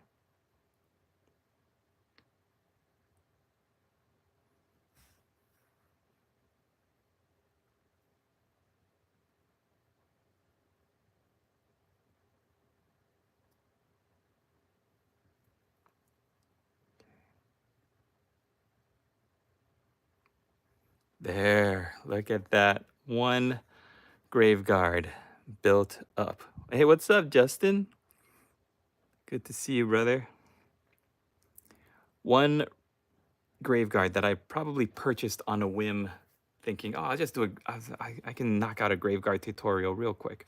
And then the little plastic baggie of parts has just been sitting in my drawer for forever. Speaking of sitting in my drawer forever, to complete this little break before we get back to the Cavaliers and the Skaven, I wanted to show off this bag, or this model in the bag. I'm not sure if this is, yeah, it's an acolyte. So this is a member for an inquisitorial warband, and I have him in metal, and I think he's great. I believe there's like an entire inquisitorial warband that this guy is a part of, and I think I was only able to pick this one up on eBay for like $6 or something. And I love this model so much. The design of it is hilarious. Because of this stupid camera, for some reason I can't zoom into his face, but he's like screaming with his mouth, jaw dropped down wide open. He's just screaming out of this book. And I think the Sisters of Battle have a dialogus that is doing the same thing, kind of like broadcasting whatever she's reading over some speakers. But the fact that this guy looks like he does have a little speaker set into his armor here, but he is just full on screaming out of this book. I wish I could show off a close up of his face. It is fantastic. So my model of the day is this little acolyte. No weapons. I don't think he's got any weapons on him. He's got like these 2 Prometheum tanks. Got like a tank that's leading into a tank. What is this? Why does he have like a little tank that's connected to a tank? So he can tank while he tanks. Pimp my ride, pimp my acolyte. And the other Prometheum tank is going right, feeding right into his little sensor. So great, so gothic, so grimdark. Love it. He has a burn stick. Yes, he does. All right. Gonna set that Grave Guard to dry and look at him, possibly think about painting him up. While we continue to take our little break, why don't we read another passage? You have that model picks, and also the other guys that came in the team. He has a burn stick and probably shoot fire with it. Yeah. I'm pretty sure if you've got that model, you've got the entire team, unless you just bought him like a single model like I did. Okay, here we go. What are we taking a look at? Just randomly reading from the Imperial Infantryman's Uplifting Primer every episode. So let's talk about, what is this? Unarmed combat? Yeah, why don't we read from here? Adopt the correct combat stance. All right, if you are an Imperial Guardsman, if you lose your weapon or it malfunctions, you may have to resort to unarmed combat. Note, losing your weapon or allowing it to malfunction is punishable by 2 months starvation, diet, and hard labor or death. Outlined here are some broad principles of unarmed combat. Attack first. Attack hard. Keep attacking. Balance. Stay upright and maintain balance. Adopt a triangular base with diagonally placed feet and squared hips. Keep shoulders level and straight. Confront your foe with the aspect of greatest resistance, supported on your back foot. Use short steps within guard position. Remember, if you fall, you will probably be defeated. Watch your opponent intently. Target weak spots. The eyes are vulnerable targets for most life forms. Locating them is sometimes the hard part. This entire book is full of hilarity. And if you can get one for cheap, Look at this. This is so ridiculous. When bayoneting an oncoming foe, thrust firmly into the throat or chest. To ensure the foe is dead, repeat the procedure several times. Wow. If you can pick this up for cheap, definitely, it's a great read. It's a great bedside table read. And just have it out to flex in front of your friends at the gaming club. All right. Why don't we paint up a Skaven? So I've started work on these 20 Clanrats here. And by started work, I mean I based them and I primed them all in brown, Mornfang brown. My can ran out like three-fourths of the way through, and I've had to finish up using a lighter brown from I believe an army painter spray can. But the goal with these, like all of my other collection, is to get them painted up as quickly as possible, then send them off. Do I have any Imperator Titans, Justin? I do not. I might have some epic something that I had acquired many years ago.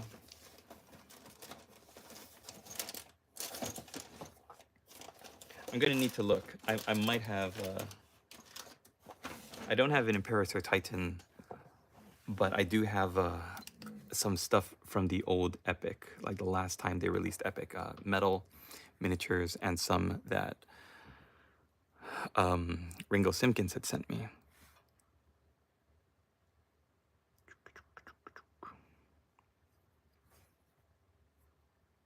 The most fun part about Skaven is like trying to pick out what am I gonna paint? I think this guy looks like more like a Skaven slave than a Clanrat. He doesn't have armor. He has a pretty janky weapon, and he's obviously a slave because he's got little like whip marks on his back, and his shirt is open.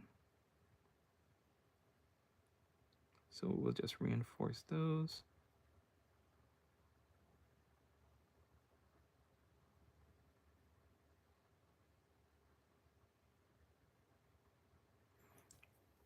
Yeah, he's a lazy guy. Hasn't been doing his chores. Let's do.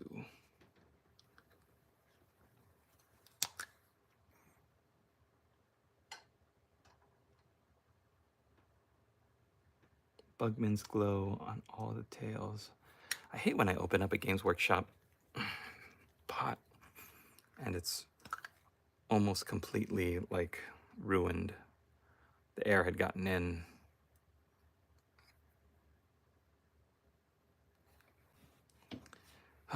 Frustrating.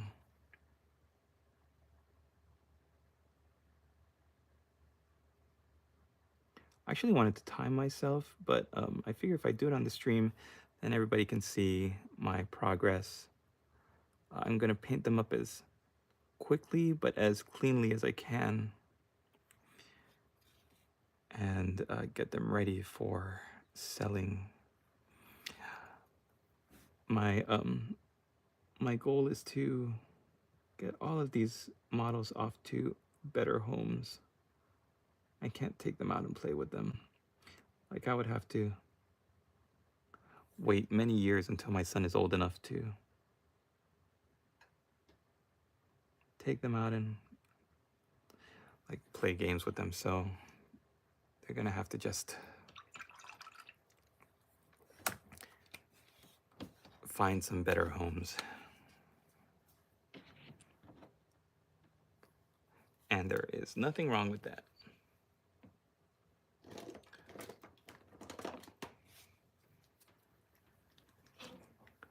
I think what I'm gonna do to show the difference between Skaven Clanrats and slaves, I think I'll do a beige top for this guy. We'll do a black skirt and I'm thinking a red shield.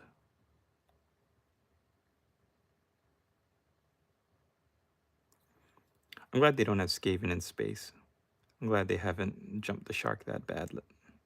But the Island of Blood Skaven are some of the most like beautiful sculpted Skaven from the last edition. I think they kind of jumped the shark with those Skaven obliterators. I don't remember what those are called, but the big Skaven ogres with weapons, those look ridiculous. But before that, when Island of Blood was first released, I don't know if you guys remember, they had like a death roller. They had the new, all the new weapons in metal. That was so much fun. All the warlords, and back when they were still doing metal, some of the last stuff in metal that I remember.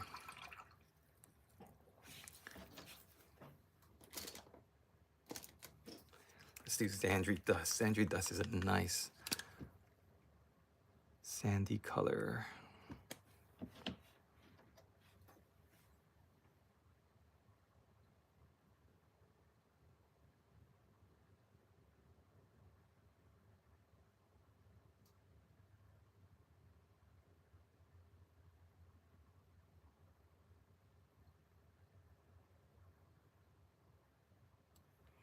And then we'll just do maybe we'll keep the Xandria Dust for the hood.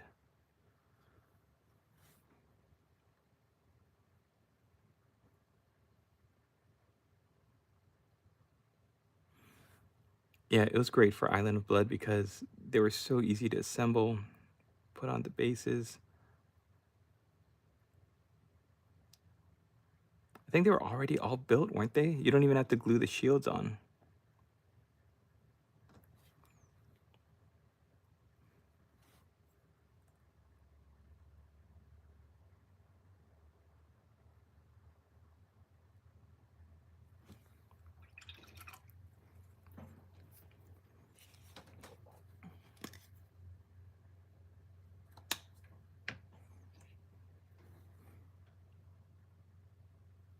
Yeah, so if I can churn these out today, get them up on eBay by the weekend, that would be great.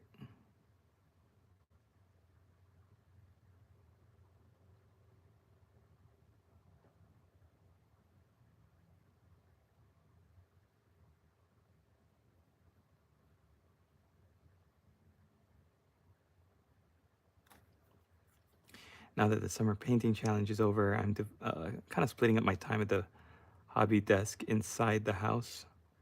I'm in my garage right now, and I'm working in my lady boss's office in the daytime. So that's where I do all of my Heroes of Hobbyton work, where I'm painting up all of that. Out here is where I'm trying to do everything that I'm planning on selling for eBay.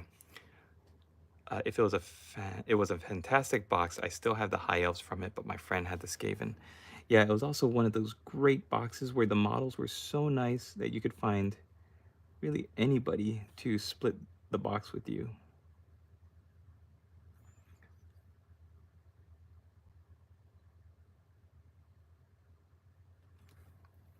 Everybody either played Skaven or High Elves from that, and such a great box, great time to be in the hobby. Like the fact that you had the monsters and the rat ogres, the elven cavalry, the Lothern Sea Guard, which they had never made in plastic. Of course, the prince on the griffin.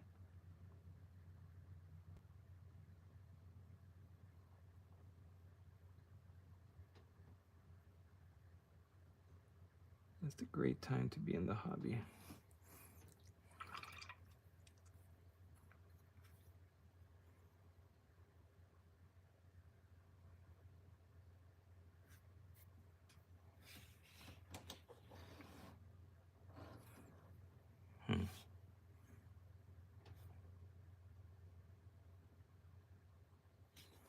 Okay, I think this will do for now. If only we had known that it would all come to an end.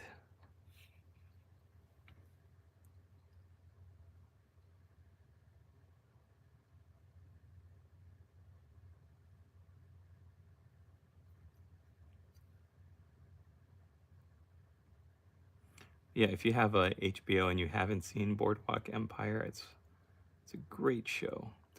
We've also watched like completely different, but we're watching this other show called How To with John Wilson. And it's just like this filmmaker that goes around New York City and films everything, films all of the weirdness of everyday people, and then he creates this like documentary style episodic content show, and it's great.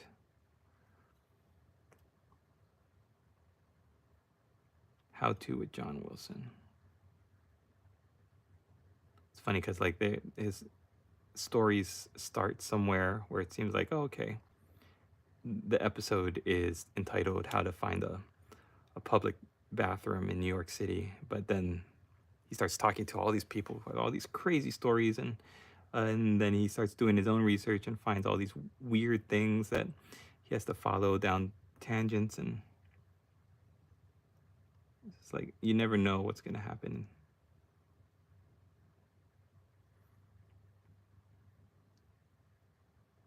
Good stuff. What else were we watching on HBO? Stupid Sex in the City. What's it called? And Just Like That. The lady boss was obsessed with Sex in the City, and so that means that I watched a lot of Sex in the City, and I hated it because once I started watching it, I actually liked it, and I was kind of hooked on it. And I watched the entire original show, and I watched the 2 movies. What a waste of my time.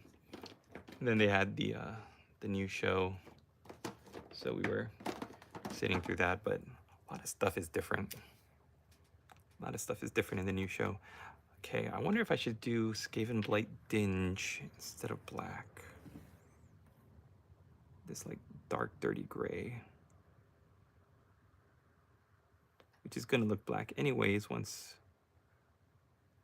I wash it with Known Oil. Let's do that. Yeah, black is such a like a sharp, dark primary color. Let's give him a little bit of lightness with this.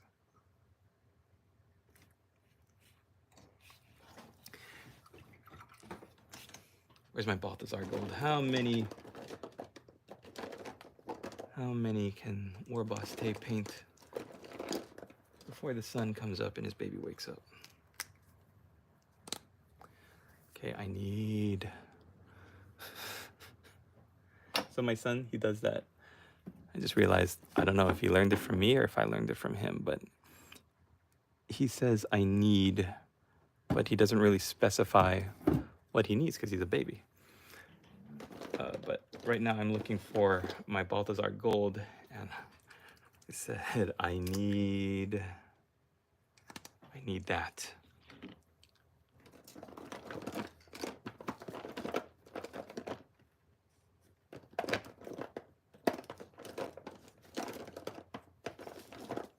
All right, I'll live without it. Ooh, Retributor. Retributor armor, or Rune Lord brass. For Skaven, I think I'll start with the Retributor armor, and then I'll just dull it down. Boop, boop, boop.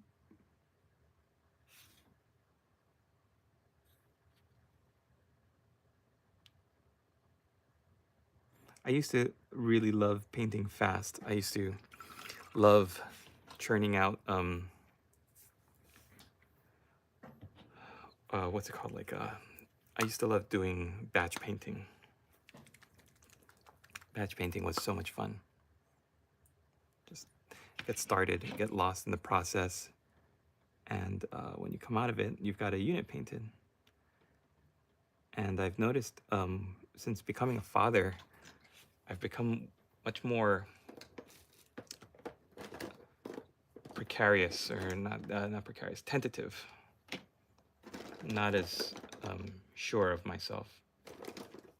So that slows me down. I mean, you've probably seen in my all of my videos and my projects, I'm not able to finish because I feel like once I finish, any mistakes that I made can't be undone. As I look for the Rakarth's flesh, I realize that's probably like the worst thing you can do is to start a project, right? And then stop just because you're afraid of what it would mean to complete it. You should just complete it, finish the project, paint the stupid sentinel. But I always find reasons to hold off because I'm not exactly sure if I know which parts to paint and which parts are silver and which parts are black. And am I sure that I've nailed down the highlight color? I don't know. So it makes me scared to even attempt it, which is so dumb. And I think I'm going to need to just muscle through not just the sentinel, but a lot of what I'm working on.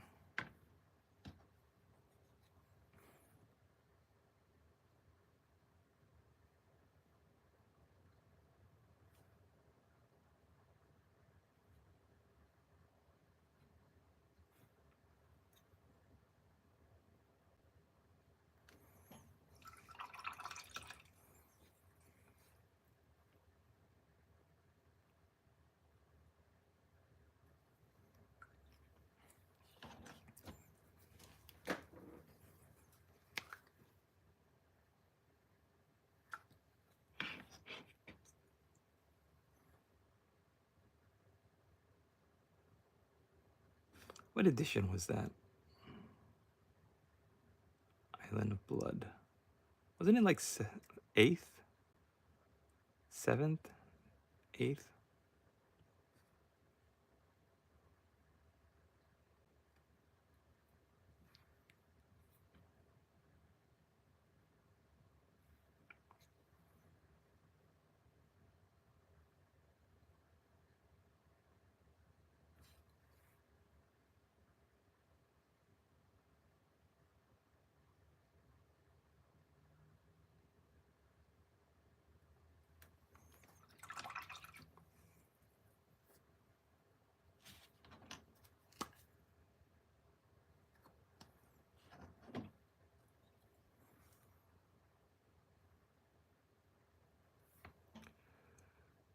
Dude, that's exactly what I need to do. The first minis I painted was the Stored Masters from Island of Blood with your tutorial, and they turned out great. Hey, all right. The rest is still unfinished and been waiting to paint.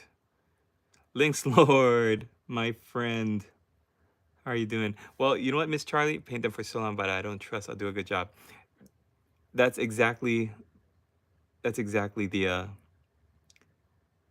I think not the point, but the that's exactly like what I've been turning over in my head is the indecision to move forward, because you might have done something that you felt was good, like your sword masters, right? And they came out great, and you felt like you put out a good finished product, and then I think a lot of that crippling fear of following up with that is what stops us from moving forward. Like the sword masters were good, but painting those Illyrian Reavers, that's a whole another thing. You've got horses now. The Lothern Seaguard is different with the colors, adding more turquoise and blues to it. So there's always a reason. You know what? I was reading this book, the War of Art, and the whole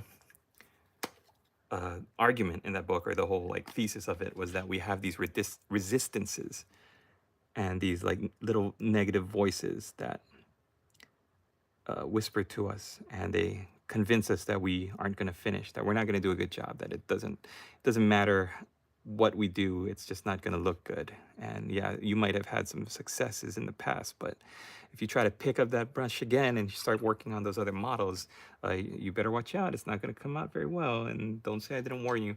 And those are all called resistances. They're resistances that keep us from doing what we love, from engaging in the art. I won't be around tonight, Lon. Got Blood Bowl game soon. All right. Have fun. Have a good one. Knock them out.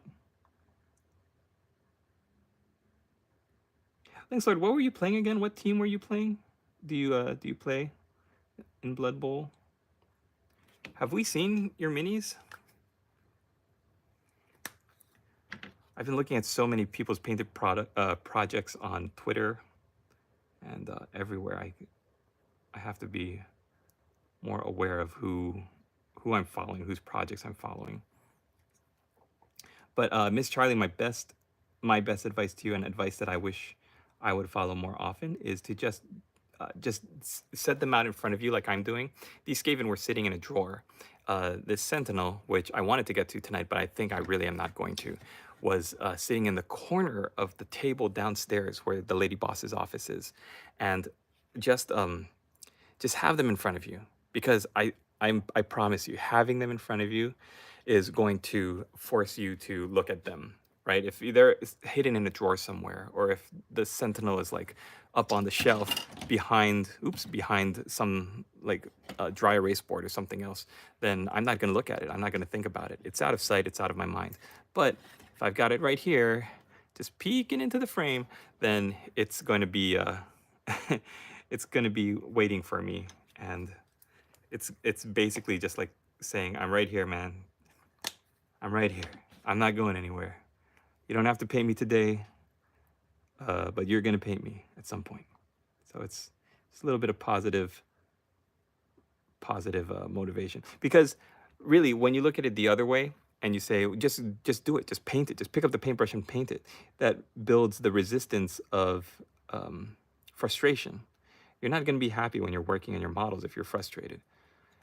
We can tell ourselves, you should just force yourself to get into painting the model. Just paint it.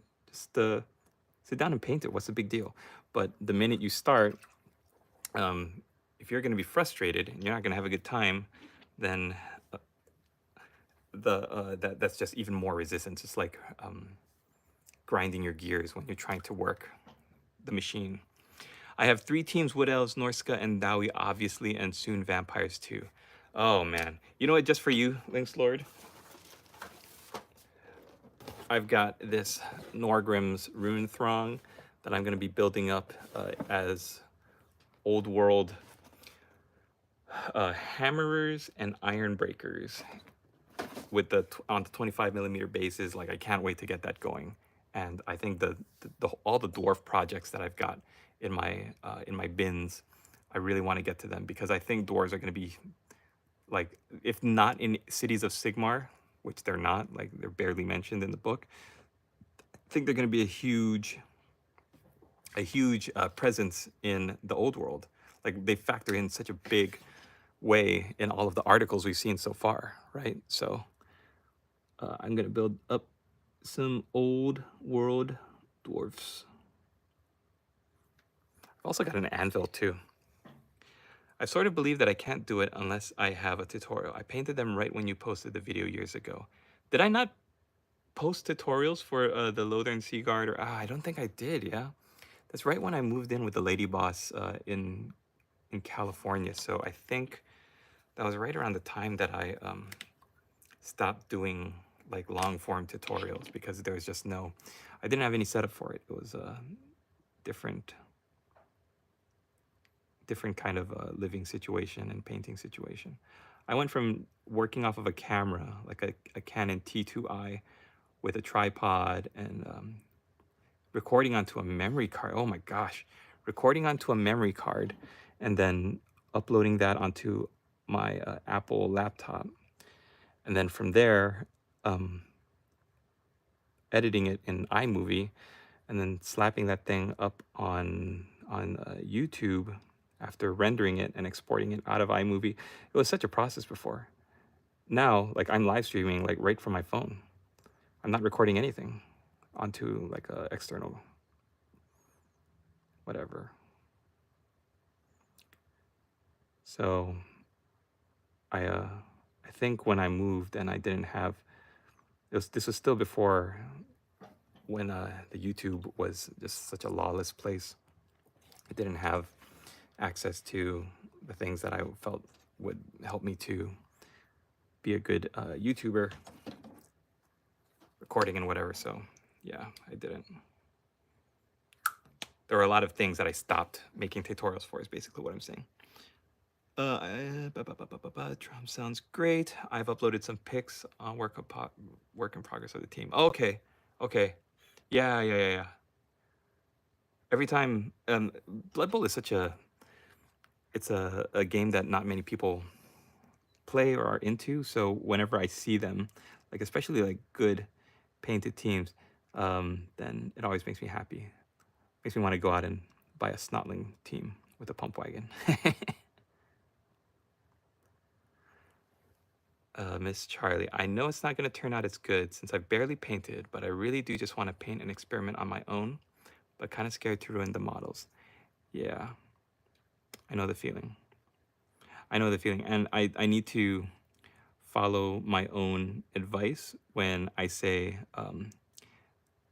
you won't ruin the models. Don't let that be, if that's your, if that's getting in the way of you picking up the brush and at least experimenting or trying or putting on the first couple of coats, then don't worry about that. You shouldn't let that stop you, because anything, unless you grab like a giant paintbrush, like a terrain paintbrush or like a huge dry brush, and just like scoop all the paint out of a pot and just slap it on the model, anything you paint can be painted over. Any mistake you make can be fixed. There is there's that fear that we, or not fear, but the unknown, the unknown of looking at a model, right? A primered model and seeing what the possibility is. We see the potential of like an amazing golden demon winning army. But the minute we start putting paint on that model, the potential disappears. It starts going in a certain direction. And we're not sure if that's the direction that is best. We're not sure if that's going to ruin the model. So a lot of time that clams us up. It makes us withdraw, and we get crippled by indecision. We don't want to move forward. Paint remover that is meant for minis is also a good backup if you put too much paint on. Yeah, that's true. You just strip the paint. But what I'm getting at is that you shouldn't let your fear of making a mistake keep you from painting. And I think Bob Ross is a huge inspiration for that, because when he made mistakes while he was painting, he just turned them into little puffy clouds or little trees in the distance. And I think that's the way we should look at painting our miniatures too, because the potential, right, of this being an amazing looking model painted exactly like the heavy metal team is right now, this has the potential of being that. The minute I prime it, even before I start putting on the first layers of paint, that potential narrows. What it can be starts to narrow as soon as you start putting on more and more paint. But then where it's going, the destination of whatever you're painting, that is in itself like the growth of you as an artist, as a painter. You're going to grow because you're going to learn what works for you and what doesn't work for you. What made maybe putting on a highlight so much more effective than if you had just done it your own, like in a different way. There's no shame in making a mistake, because we all make mistakes. Our entire hobby is based on not getting it right the first time. using more than one layer of paint to build up the colors. Our entire art form is really just a series of mistakes that push us down the road towards the finish line. And before I lose more people, or before like we start losing people left and right because everybody has to go, and I've got a couple people out in the chat right now. I have paint. I poop. You poop, Maxwell. Let me read these comments first. Are the Skaven from Island of Blood or the Normie Rats? These are from Island of Blood. I've actually got 200 Island of Blood Skaven. Either still on the sprue, even with some high elf stuffs, mostly Clanrats, but I think I do see some rat ogres up there, as well as in baggies. A client of mine back when I lived in Hawaii, I did a lot of commission work for him. At one point, he said, hey, instead of paying you in money, how about I pay you in some miniatures? And young, impressionable me was like, that's the best idea I've ever heard in my life. And if I could go back in time, I would slap him. Be like, take the cash. Take the cash, you idiot.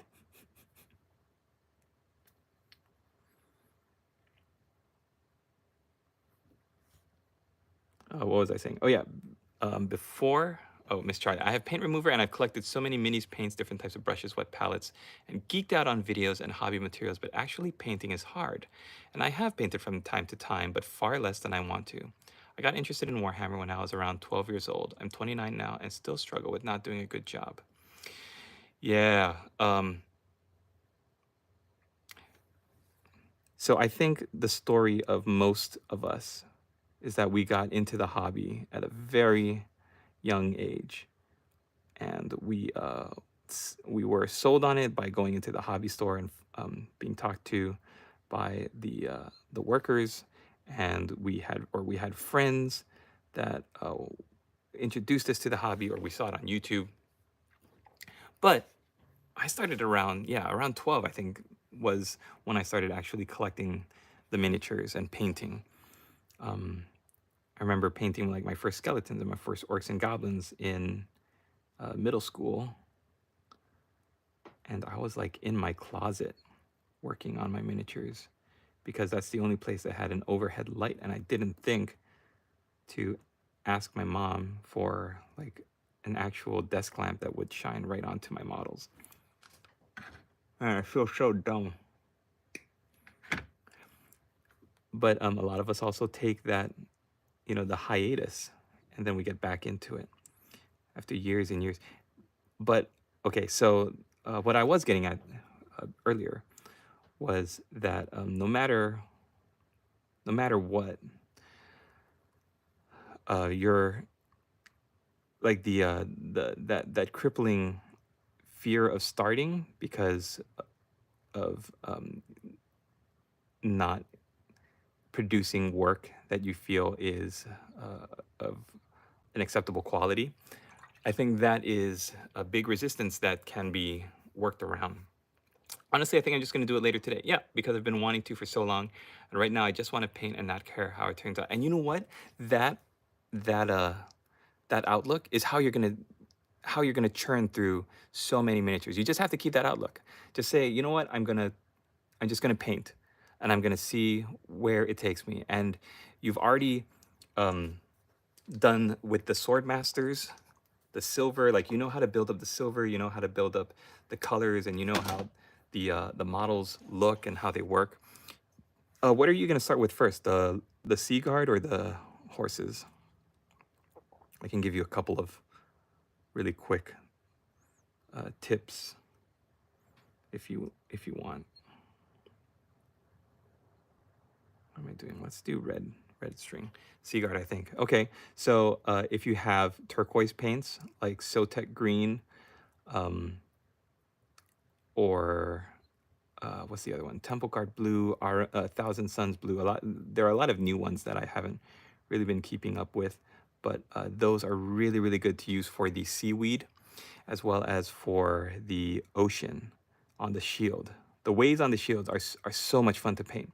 Start with a really blue rich blue color, like a Cantor blue or like a Calidor sky. You could use some of the high elf name blues for those.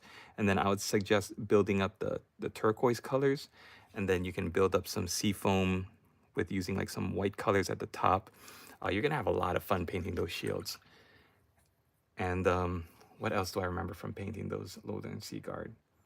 Have fun, yeah, have fun with the turquoise on the cloth, on the armor, yeah, the little strips of seaweed on the shields, and yeah, those were some fun models to paint, and they're a good way to get into the painting too.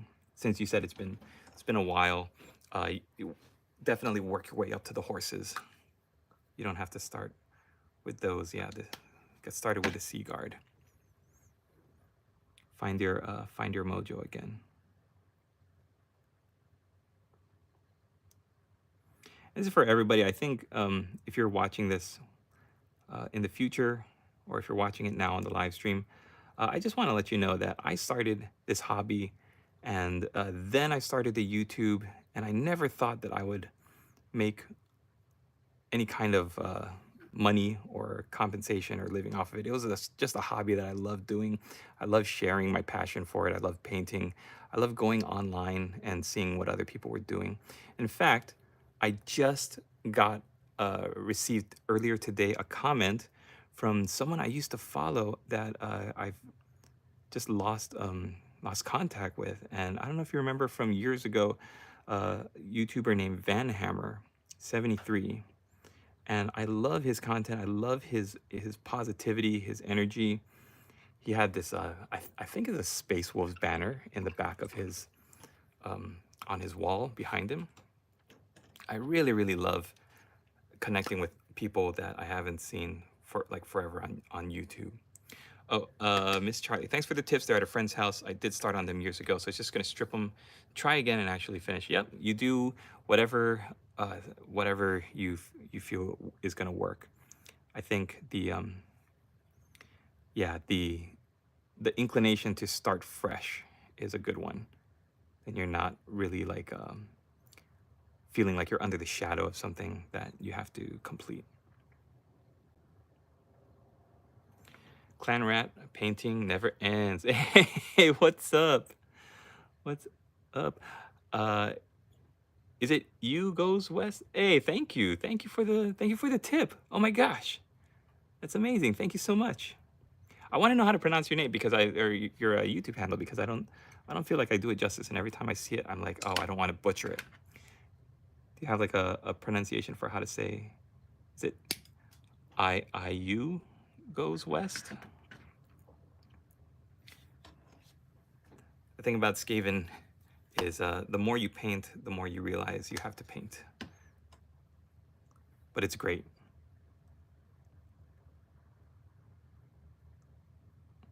The new Seraphon, like I love those models, but I feel like if I had to paint those, I would go nutty, because I feel like they just don't have as much character as like a Skaven army or orcs and goblins even. I think that's my fear. Like I don't want to ever paint something that I find is boring. Like I want to paint things that have character, that have like quirkiness.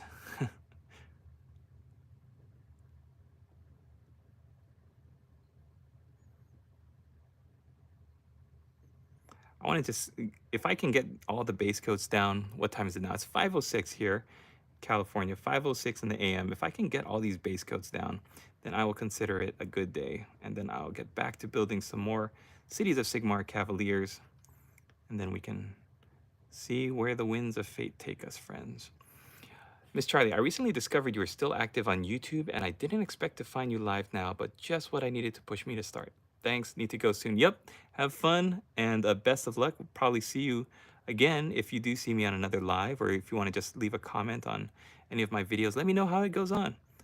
In fact, Miss Charlie, I hope you're on my Discord, because you can actually post pictures there and ask for advice. It was such a great, I feel like I keep sounding like a broken record, but there are so many people on my Discord that are just fonts of knowledge and so helpful that I always suggest to everybody to get onto the Discord if you're not already. But yeah, best of luck, and let me know how it goes. And I'm glad you found me again, because boy howdy, those sword masters I painted were quite some time ago. What am I doing? Why am I painting red as a belt color? Is it because I wanted to use it as a spot color? Maybe, but I still got to paint the shield. And I've got black as armor for him, which I'm going to highlight. I'm going to highlight this black armor with some silver. Check out the Discord. All right, bye. And I think for the shield, shoot, I'm kind of at a loss. Okay, you know what? We'll do. It's like if I did red for the shield, it would contrast too much with the his little cloth bit there. I can't do like a beige or a white.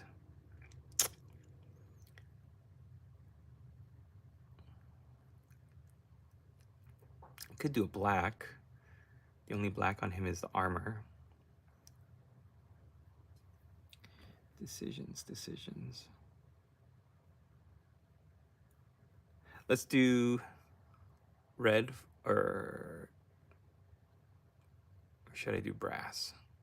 All right, we'll do red for the design.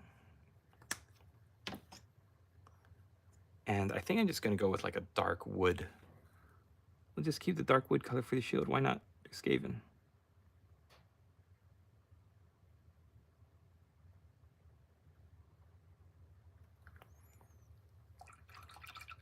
And we'll do bright gold, which we're gonna dull down for the shield.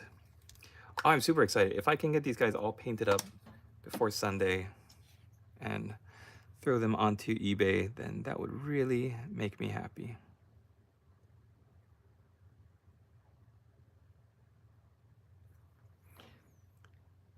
I found myself doing some hobbing with you now. All right, Pix. That's the best thing to do.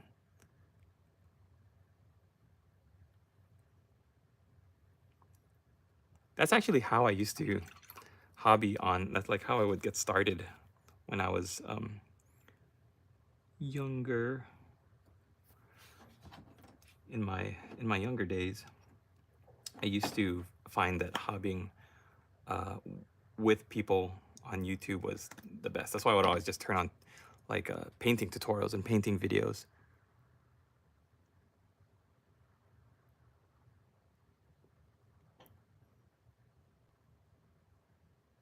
Okay, so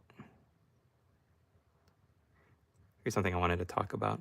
On maybe like a month ago, I went looking because I wanted to see what Christopher from Age of Productions was up to. I haven't seen him posting anything or like showing up in my feed for a while, and I wanted to, you know, just see what he was doing. So I went and I saw that his like last video was posted years and years and years ago. And usually when that happens, it means that you've stopped doing YouTube, right? And you've moved on to other things, or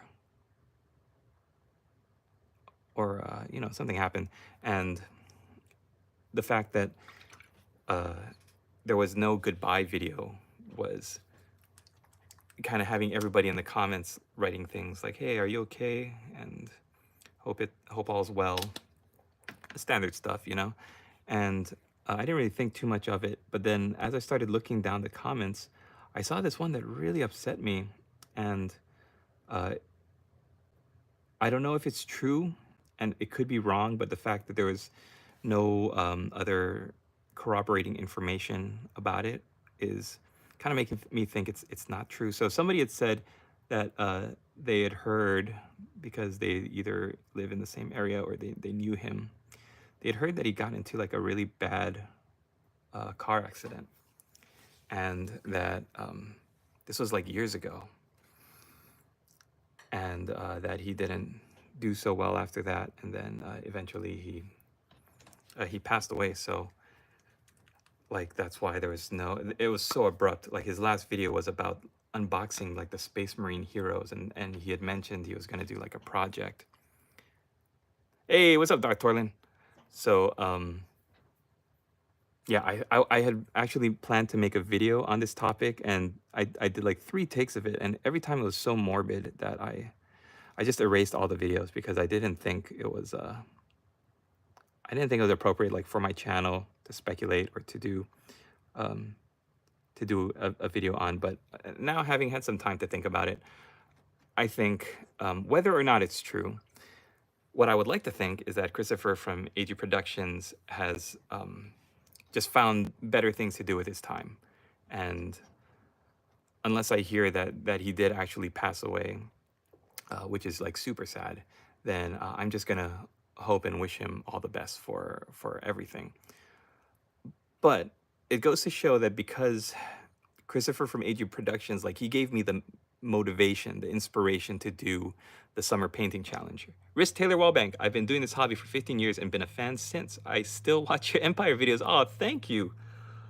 I definitely want to get back to doing more videos and more Empire content with the current models.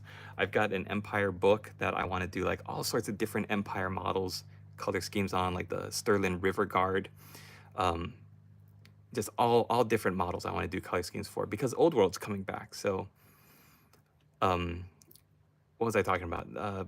Yeah, Christopher from AG Productions, like he was a huge influence of mine.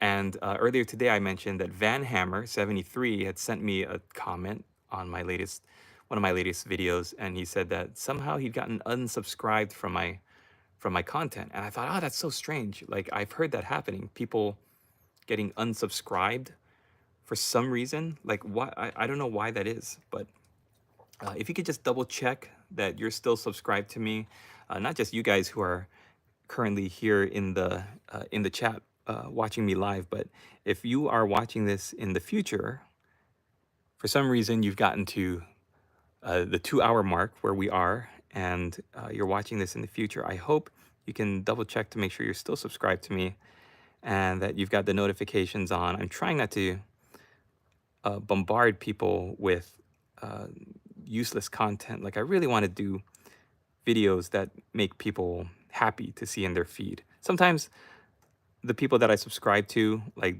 they'll just produce nonsense, and I know I'm guilty of that too. Sometimes I just find stuff that I like to talk about, and I realize, oh, this is not really a kit that most people are gonna care about me unboxing or whatever. But basically, what I want to say is that like connecting with Van Hammer today and thinking again about Christopher from AG Productions and hoping that he's still here with us and happy and healthy and doing his own thing. I want to say that I want to remind you guys that you are all awesome and you are all special. And I can't imagine doing this channel if I didn't have interactions like with Riss Taylor right now, where people actually enjoyed my content. And it's not just to inflate like my ego, but it means that just as like a nobody, right? I'm not somebody with a studio and with a team of editors, and I've never had like an extensive background in editing or computers or doing anything. But I have always loved painting, and I've always loved learning about painting. I've always loved sharing what I know about painting, because if I can share what I know, and if I can learn something and pass that on that I think is really awesome, and you can use that and you can build something awesome that you're happy about, that's the best thing in the world.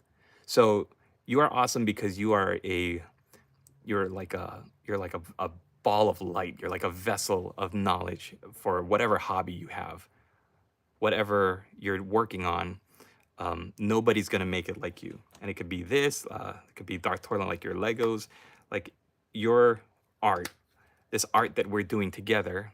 We're sharing the same planet and sharing the same time, space, and we're building art together. And whether or not you're learning anything from me, or maybe you're just turning on the video to have me chattering this nonsense in your ear while you're doing your own thing. You don't even need to be hobbying. Maybe you're listening to me on the bus or out on a stroll or like whatever while you're gardening. I am thankful for you, and you are amazing and awesome. And I've had some people, I've learned that some people really close to me recently have been struggling with like depression and bad thoughts and all that kind of stuff. And I felt bad because most people who deal with things that they don't like to that are harmful to them, that are hurting them, they don't want to talk about it, and they want to present a strong face to the world. So I want to wrap this up by saying I'm thankful for you. I appreciate everything you bring into my life, making this whole thing worth it for me. And I hope that you can see me as somebody that you can like. You can always rely on me to give you like an honest, like from the heart source of content is basically what I'm saying. And whatever you're dealing with, if you want to like message me, or if you just want to like, you don't have to tell me your problems or anything. I don't want to like end up you having to like rely on me to give you like any kind of therapy or anything, but I want you to know that I'm here for you. And if you ever want to talk, or if you ever feel like you're overwhelmed and you can't talk to other people, then you can always send me a message, and I will give you my my best tips and all that stuff. Because sometimes maybe you don't want to talk about your problems, and maybe you don't want to talk about your issues, and maybe you just want to learn how to paint some aged wood. So just let me know. Hey, we're about to say I'm going through it. I'm having a time. How do you paint this Skaven? And I say, all right, this I can help you with. This is my wheelhouse. Let's paint some models. At the end of the day, there's nothing, no medicine quite like doing something. Oh, so yeah, I was watching this thing on Netflix on longevity. Oh, thanks, Pix. You're doing great work on the Discord, friend. Thank you. I appreciate that. Thank you. It said that a lot of people in Okinawa, where there are a lot of people that live to a very, very advanced old age, they get up in the morning feeling like they have a mission, and they call it ikigai, and they feel like they want to, they have to live, they have to get to work. They have to get out of bed and they have to get to work.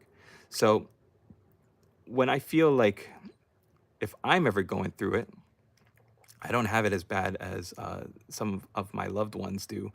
But sometimes I feel like when I'm really stressed out or depressed, maybe something like painting the Sentinel is just not something that I want to be working on. But like tonight, I'll gather a bunch of stuff that is on the horizon, like my Cavaliers that I know I want to paint up for the cities of Sigmar. Or I'll grab these Skaven and I'll just like start slapping paint on them. That's the best feeling in the world. It's the best medicine. And oh, you're doing great on the Discord, friend. Yeah, yeah, definitely. Darth Torlin, thank you for all your hard work on the Discord, and you are amazing. I think I don't think we hear that enough, like as a society, right? There's so much pressure on us to be the best and to be better and to like, for us anyways, man up or grow up, and not to cry, not to whine, not to be a crybaby. I think I'm feeling that now as a father, that I don't want to be a burden. Don't forget to paint your great sword. My great sword. Oh, you mean? Are you talking about the? Are you talking about the great sword? I was talking to a couple people about like the Empire great sword kit. I actually looked at on eBay. Do you know that a great sword, like a box of unopened, still on the sprue great swords, a lot of stuff, in fact, for Warhammer Fantasy sells for a pretty penny. And all my life, I thought, oh, you know what? I'm gonna collect all these models and I'm gonna paint them up on YouTube, and they're gonna look really awesome. And then maybe I'll sell them for some money. And I'm thinking maybe I'll just sell them for money because, man, I remember when the Greatsword kit first came out, it was like $60, right? Does anybody remember how much the Greatsword kit was? I want to say it was $60. And now I just saw it sell on eBay for like $100.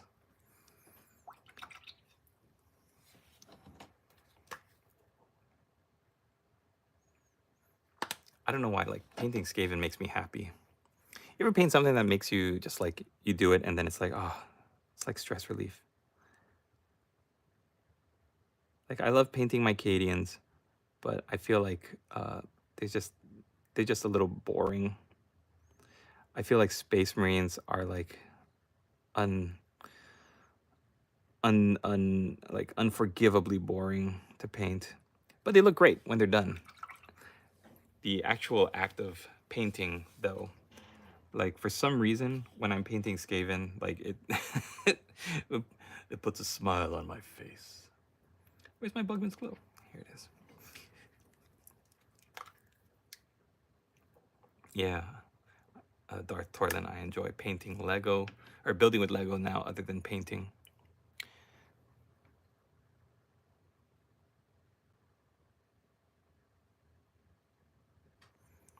Yeah, and those who are out of production is even wilder in prices.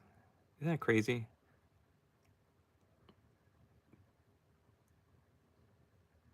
I can't even imagine how much um, a like a Kislev winged riders, those cavalry, like I can't even imagine how much they would go for, or the Serena on the War Bear.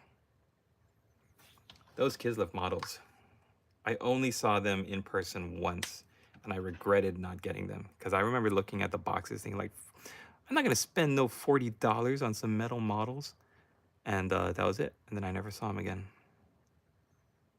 I was like, I regret it. Oh, I regret it to this day. Riz Taylor Wallbank. I used her color scheme for Ostermark for my 12,000 points of Empire. Oh my gosh, that's fantastic. Right now, they're just sitting in boxes, not displayed. Yeah, those Kislev ones are great. I love Ostermark. You know what? In fact, that Ostermark color scheme, I still remember how I got that because there was like a video game, a Warhammer video game that I learned that Ostermark color scheme for in a White Dwarf, I think. And it wasn't, yeah, it wasn't the standard like purple and yellow. It was like that screamer pink, pinkish purple.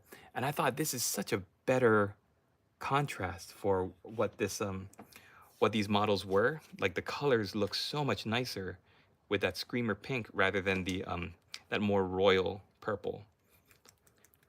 So I'm glad that you found use for that one because that was one of my favorite Empire tutorials. Yeah, that's what makes me so confused. Should I buy Empire old minis like Greatsword, Handgunner, and then I can sell it with high price, but I can't play them? Cities of Sigmar because of the new human lineup. Mark of Chaos, that was it. Yes, yes, yes, yes. The main character, right, was from Ostermark. Mark of Chaos. This is like to show you how old I am. On the PS1, there was an old Warhammer Fantasy game where you're fighting Skaven a lot, I believe.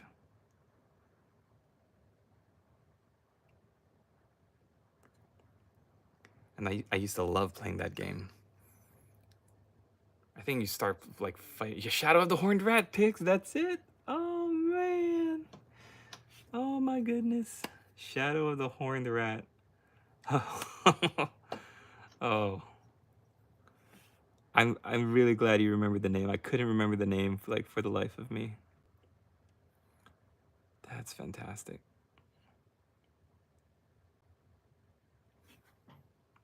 Dark Omen, the sequel. I don't know if I ever played that one. I just remember like the opening cinematic, and then I think that was like one of the only games. Mark of Chaos 2. They're like some of the only games that actually allow you to kind of sort of replicate what it's like to play the tabletop game. Like when you think of like Vermintide or the Necromunda one, like all of the games that Games Workshop makes now for, not Games Workshop makes, but like that they sell the IP out to, like Space Marine, right? It's you have to play as a Space Marine, but like a single Space Marine. You're not a member of a. You're not in a combat patrol of Space Marines. Like there's no. It's not like It's a game that's a good contrast, like a Baldur's Gate. Baldur's Gate is like it's like playing 5th edition Dungeons and Dragon on a computer.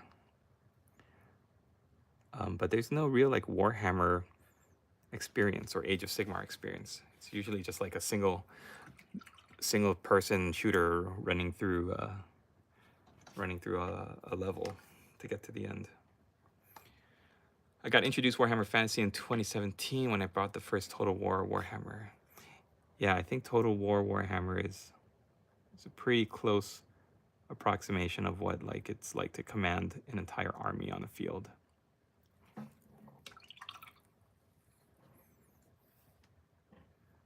Boy, Shadow of the Horned Rat, that's a deep cut. I think my PlayStation 1 library was Resident Evil 1, Shadow of the Horned Rat, and Suikoden. Did I have anything else on the PS1? Maybe Valiant Heart, Final Fantasy Tactics. Oh, Final Fantasy 7, of course. That's my youth.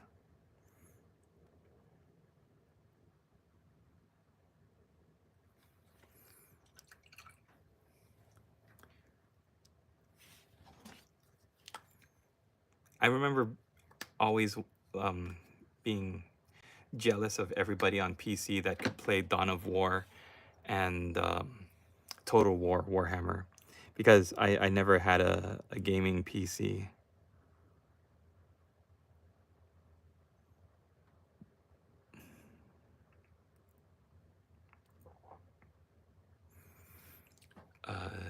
Dacian. Actually, AOS will have the game like Dawn of War, Realm of Ruins. You should check it. Yeah, you know what? If it's like what Dawn of War is, because I feel like Games Workshop or whoever video game company, I feel like they could do like a Warcry or an Underworlds game. That's like the tactical game. I mean, like when you think they've got like XCOM out now, right? Aren't those smaller skirmish games pretty similar to that?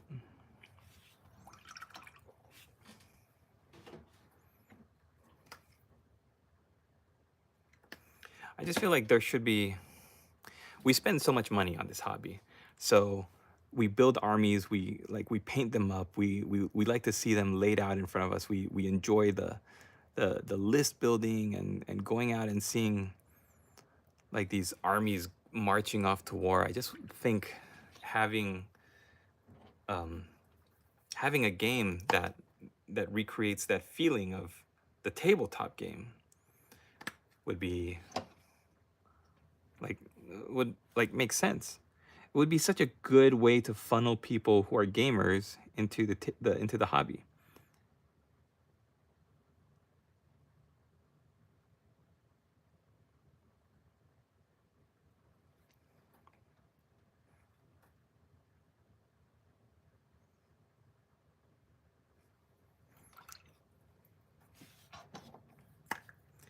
The other good thing about Skaven too, they're such a good. Oh, I should have told this to Miss Charlie. Who was saying that she was always hesitant to paint the high elves in her Island of Blood set because she didn't want them to turn out not looking good. But if you want to practice painting color schemes and not worry about how they turn out, Skaven are perfect, right? Skaven are the perfect miniatures to practice any sort of weird color combination, or even to just get your drab colors squared away, like your black colors and your browns. I know like the high elves don't have a lot of drab colors, but I mean it's a good way to get your eye trained to look at a model and break it down. Because right now that's what I'm doing. I'm saying, okay, I've got all these models. I know that I'm going to use red and black as armor plates. Those are kind of like the textbook style, but that also means that I have to think about what are the colors for the rest of the models, like the the uniforms and the wrappings, the bindings, the bandages. All right, picks. It was kind of strange how Total War was about the old world, but it came out after. Yeah, I know, exactly. But definitely think it helped bring back the popularity. And GW didn't expect Total War will help fantasy to blow up. It's crazy. It's crazy. It's almost like Games Workshop thought nobody likes the old world setting. We should just get rid of it.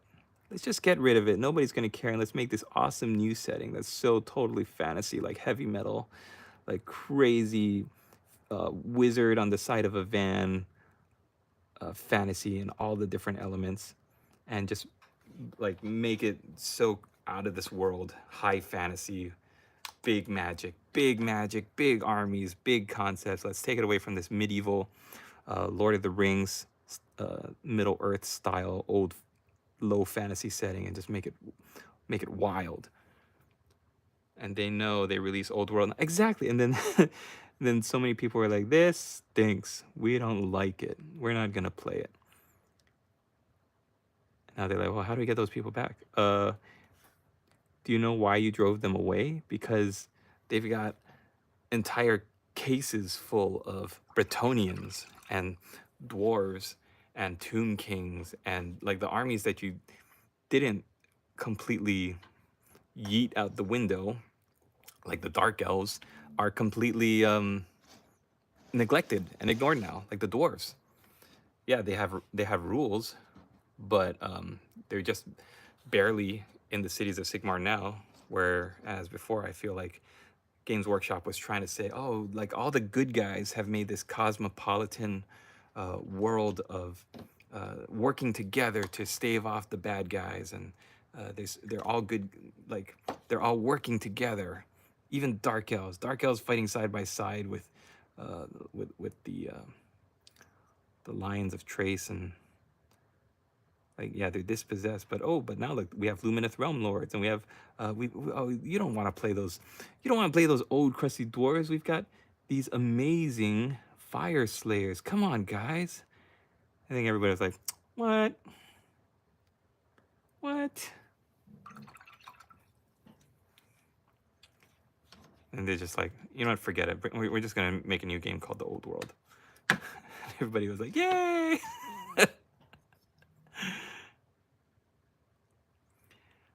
It's like Lord of the Rings, but with spices. I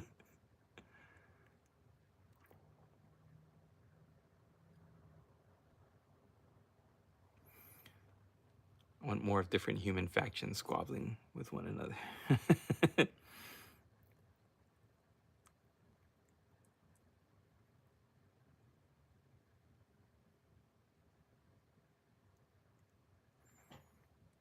And also chaos.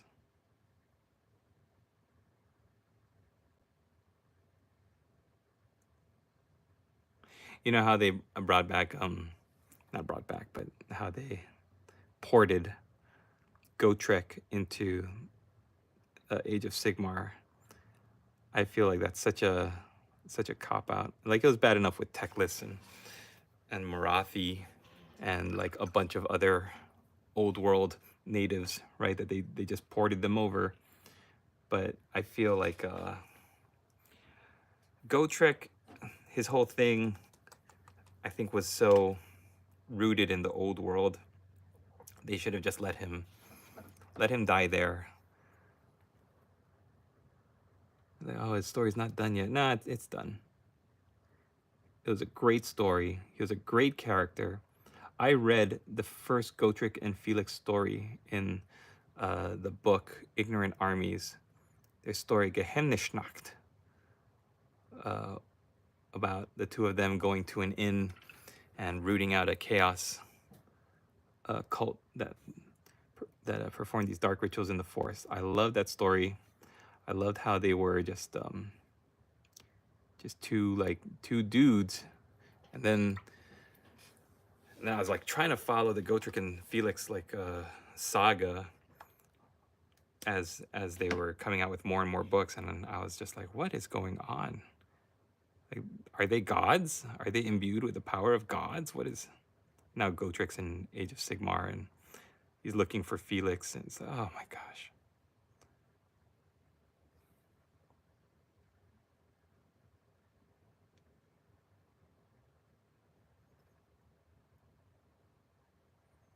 Nobody wants to touch the end times.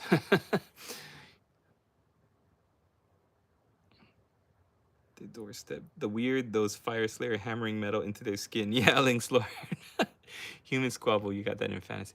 Bretonian and Empire always have border disputes. Yep. The whole end times were stupid. I'm rereading the Ghost Trick series. Age of Sigmar realm really confused me why they didn't make it like fantasy. So I think, and from what I hear, people who either know people at Games Workshop or uh, have talked to them, they wanted something totally different from the Middle Earth style of low fantasy. They wanted something like really fantastical, but they didn't really have all of their ducks in a row, right? When they released the first edition of Age of Sigmar, their fluff was really not written not written out. Like they didn't think like long term. Like, what do we want to do? What are we doing with these armies? Like, okay, so you've got this whole concept of the Stormcast Eternals, but what are the like are is the entire world Stormcast Eternals? Is the entire like surviving humans and everybody Stormcast Eternals? I was like, oh no, they're just like the super soldier Space Marines. You got to have regular humans. So where are they living? Are they living in regular cities? I was like, no, there's no regular cities anymore. Everything's got to be crazy. Everything's got to be fantastic and crazy. So it's like, okay, so they're living in all these realms that represent like the winds of magic and the mortal realms, right? And it's like the more they wrote for it, the more I was just like, nope, no, I'm fine in my old world. Thank you. No, thank you. Sigmarines. That's why they changed elf to elf. Yeah, that's why they changed orcs to oruks. Possibly because of branding as well. They wanted something that they could copyright. So anybody who used that term, they could sue them. I think that's why they changed so many things.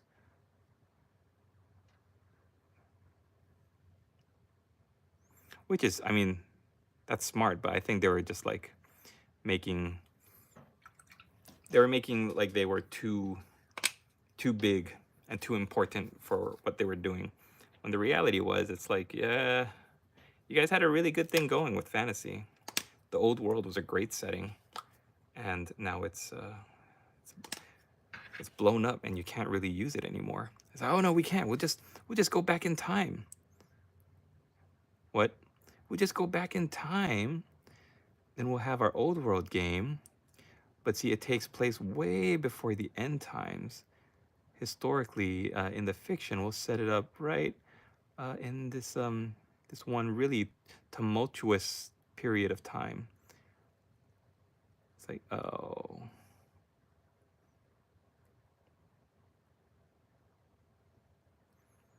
That's how you get around any writing problem, any bad writing problem.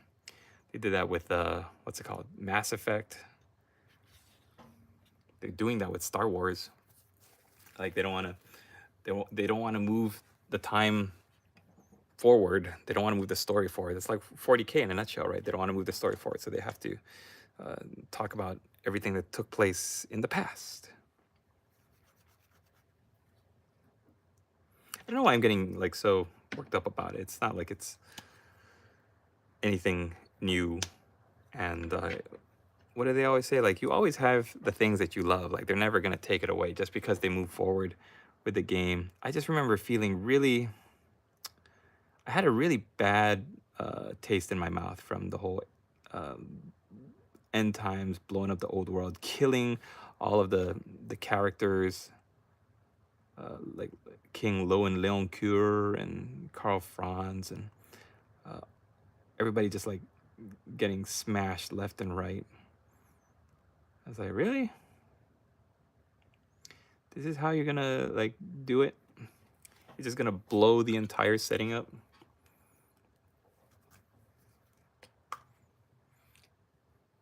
If only the Cities of Sigmar is a poster boy, I think the AOS will sell well. Well, SCE in people's eyes is just Space Marines fantasy. Oh, Stormcast Eternals. Yeah, they started with that, but the thing is, because they were all faceless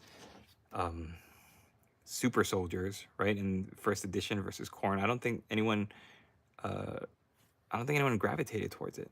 Like, if you want to tell a story where you destroy a setting that everyone's known and loved for decades, if you want to do that, then you have to have a setting that can replace it. You have to have a setting where people will find heroes and stories that they love. And they were trying so many new things with this new setting that a lot of people were tentative to try it. It's Warhammer. It's always tumultuous time. Yeah, that's true. That's true, Link's Lord. It's never peace in Warhammer. It's always bad times. I just think, like, if you want to have your Age of Sigmar setting, if you want to do a high fantasy setting, make a high fantasy setting like how you made Warhammer 40k. Like, no matter what you do in Warhammer 40k, it doesn't affect Warhammer Fantasy. Just make a new setting. But you need the recognizable things like Sigmar. You need the heroes, and you need the factions that everyone knows and loves. And meanwhile, Bretonians and Tomb Kings get sent to the wood chipper only to be brought back years later when everybody's like, this sucks, we want Old World. Killing in terrible, stupid ways. Thorgrim didn't close the door. Yep, and got stabbed even though he was the best runes against backstabbing. It's so sad. It's almost as if the people who wrote the end times didn't read or do any research on the characters that they were killing off. Like, you could have momentary lapses or like tragic things that were just like so unfortunate happen. Like, you can do that. There's ways you can write that.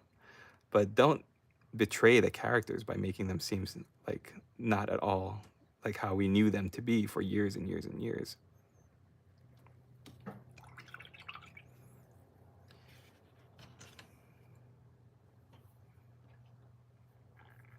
do a Grey Hood. Damn, you make me remember Thorgrim's death again. It's so lame for the High Grey. For the High King and Teclis. Isn't that great? Isn't that great? All of our heroes, no, they're all dumb. They're all dumb, and they made stupid mistakes that they would never have made. Why? We gotta wrap it up. We gotta wrap it up. We gotta start selling these new Age of Sigmar boxes. Gotta wrap up the old world.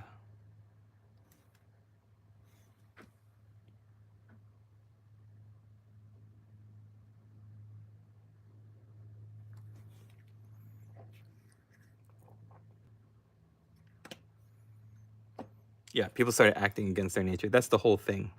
If you're gonna have a character do or be a victim of something that is so crazy and so tragic, it can't be out of place.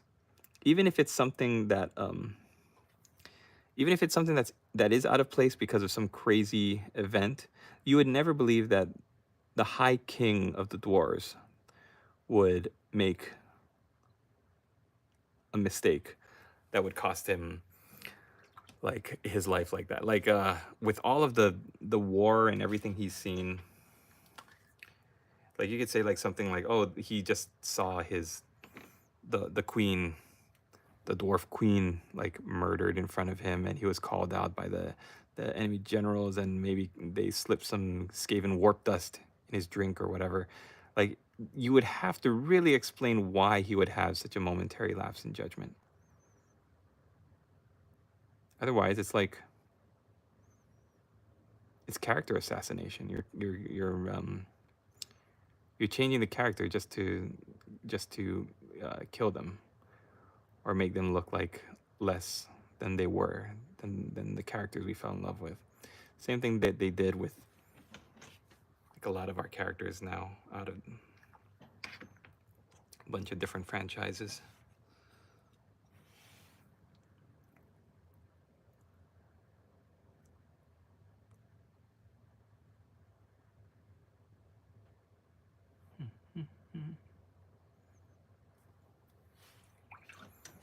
I think the first time I ever read about a Skaven or what they were. I had no idea what they were. I just thought, like, when I read about it too, I was like, this is an intriguing idea. Was in the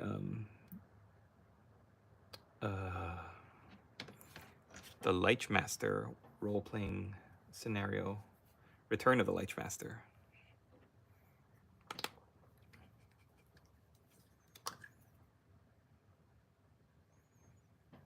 Lynx Lord, where were the Hammerers? Their number one job is to be the King's Guard. Why did they leave him? I mean, if character assassination is good enough for Disney, anyone can do it. Mr. Sprinkle, how could you bring that up? That is a very contentious thing to say, sir, and completely right. If oh gosh.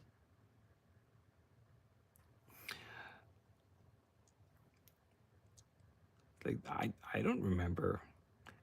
These are like my childhood heroes. Why are they acting like this? It's absolutely crazy. It's totally crazy. Why are they acting like this?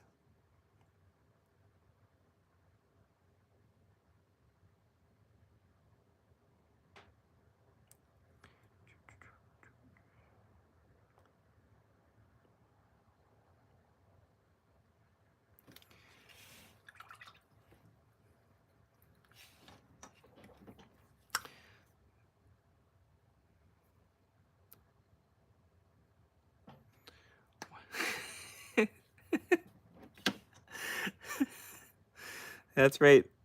That's right.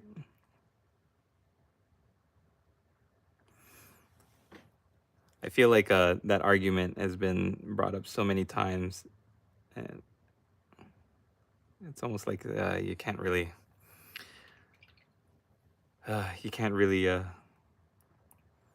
even talk about it anymore. It's just frustrating. It's one of those things that sometimes I bring up with the lady boss. Or we watched the Indiana Jones the other night. I was like, "You sure you want to spend $20 on this? It'll be free in a little while." She was like, "Yeah, but it's available now, right? I love all the Indiana Jones movies." And then I was like, "Yeah, I know. That's why. Are you sure you want to watch this one?" I go online enough. Oof. I will say this though, Mads Mikkelsen makes a great villain. Ooh, we watched him in a bunch of his if you've ever seen him in this one movie, Riders of Justice, that's a great movie. It's like a Taken, but what is he? Swiss? Polish? I don't remember what Swedish, no. Mads Mikkelsen. His native language. Which end times book had the death of Thorgrim?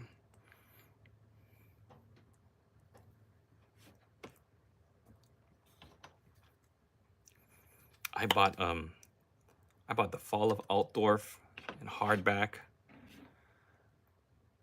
and I think I got like 10 pages in, and then I was like, this is going too fast. None of this makes sense. None of these characters are acting like they should be acting. I was like, this is who wrote this? People who are trying to blow up the old world as fast as possible so they can get to the new stuff.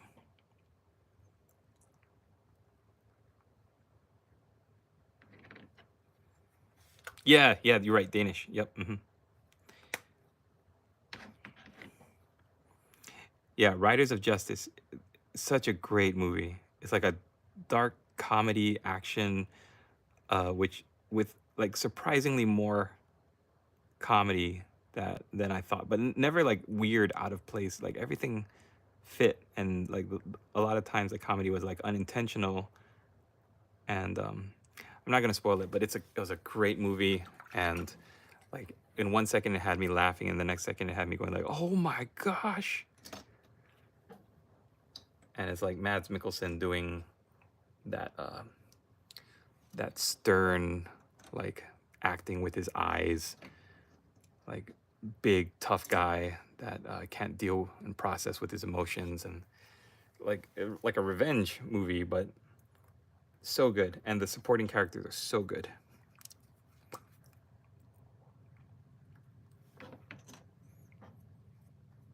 Lynx Lord, you're a Dane too. I didn't know that.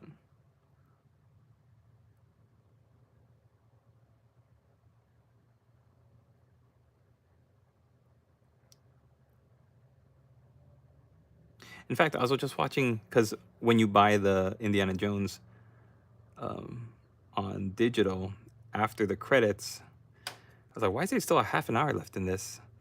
The credits were rolling, and then it jumped to like the special features, and I was like, oh, okay, you get to see how the movie was made or whatever. And I just like skipped and fast forwarded past all of the Phoebe Waller-Bridge stuff. But anytime Mads Mikkelsen came on and he was talking about his character, it's like, oh, I get it. Like he's so intense and he's so focused on what he's doing, and like why his character acts the way it does and what he's thinking. And it's like, yeah, when you explain it, it really makes sense. Why would you? Yeah, I know. I don't know.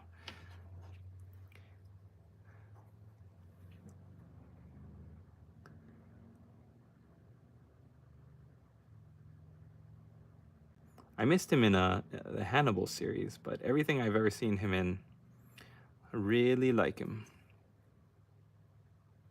I saw this other movie where he was like a teacher, and they were him and his faculty buddies were like determined to keep their blood alcohol level like elevated, because one of them thought that he's one of them researched that like an old like academic like Greek or Roman or whatever had thought that if you keep your blood alcohol level at a certain heightened level, you become more talkative, you become more easygoing, you become more interesting and intelligent, and you're able to accomplish more. So, him and his faculty buddies just get on the verge of plastered every day before school, and it's hilarious. It's a great movie. I think Riders of Justice, and I don't remember what that one was called. The drinking drinking teachers movie, but both of those are great. Riders of Justice more though. I remember thinking like when you look at the cover for that movie, you're expecting this some ultra violent revenge movie, and here's tough guy Mads Mikkelsen who's going to go on a killing rampage, and it turns out to be something you might not be expecting. So check that out, Riders of Justice. Can't say enough good about that movie. The Lady Boss. Okay, so I've noticed that the Lady Boss and I we watch a lot of movies at night, and she's found that after having the baby, like because she's nursing him and stuff, and like once the baby goes to sleep, she can't sleep with the baby like right away. She needs to get up and have her own time for herself, which is good because like I'm trying to do as much as I can to help out around the house and stuff, but it's stressful, and I wish I could help out some more than I do. But when we get together and we watch movies, like that time is so important for both of us, but at the same time it's the end of the day and we're both exhausted. So sometimes we make it like 5 minutes in, and like with Indiana Jones, like after the first 15 minutes, she was like, what are we doing? Why are we wasting time? Time we could be this is time we could be doing something else, like washing dishes or mopping the floor. It's like, why are we wasting our time with this Indiana Jones rubbish? Oh man.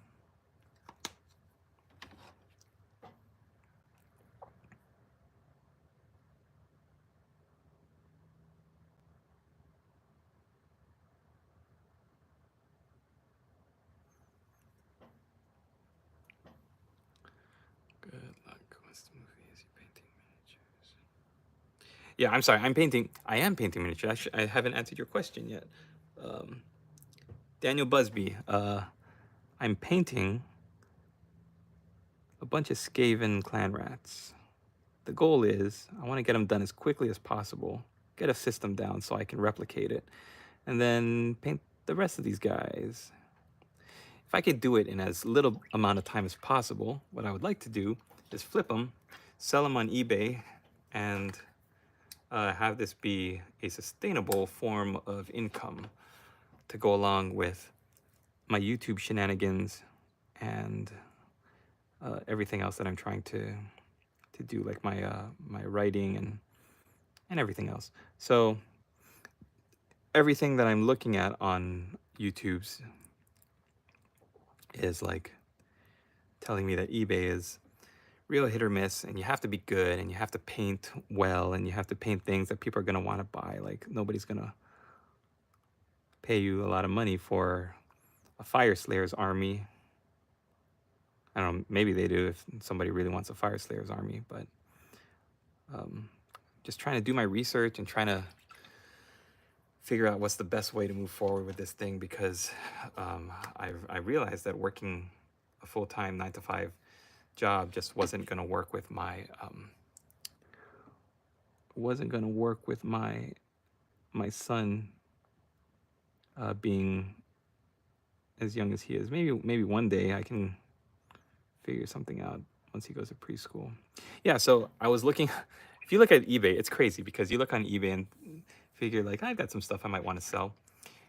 You've got people selling things at ungodly, unreasonable prices, and there's no way someone's gonna pay like hundreds and hundreds and hundreds of dollars for like a unit of 20 Skaven. But if you look at the sold, filter out the results. When you go on eBay and you search like painted Skaven, Warhammer, Age of Sigmar, whatever, and then you go to the sold, like filter out by how many were sold, and you look at what they've what they were sold for, then you can get a good idea of what is in demand.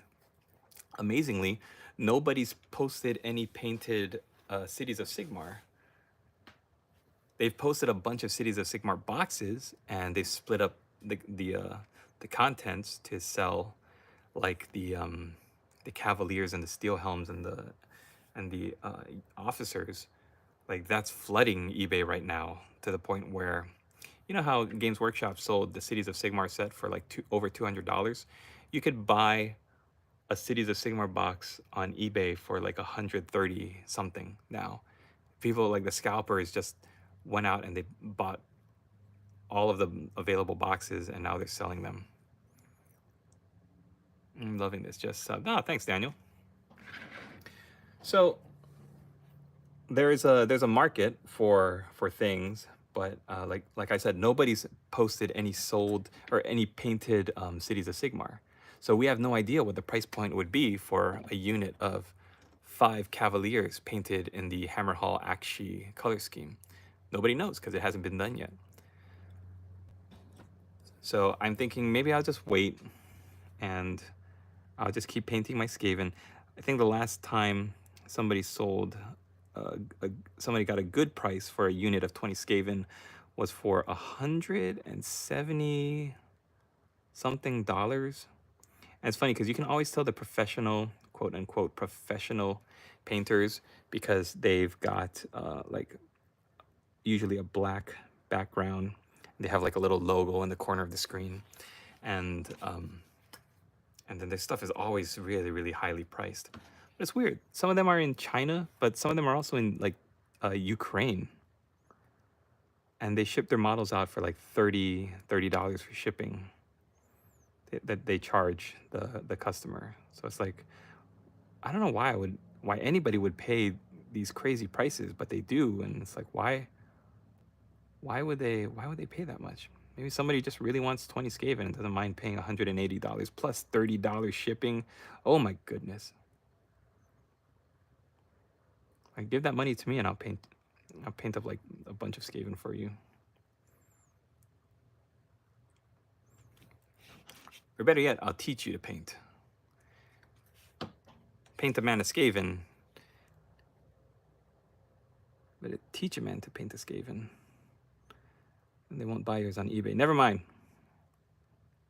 Throw away that plan.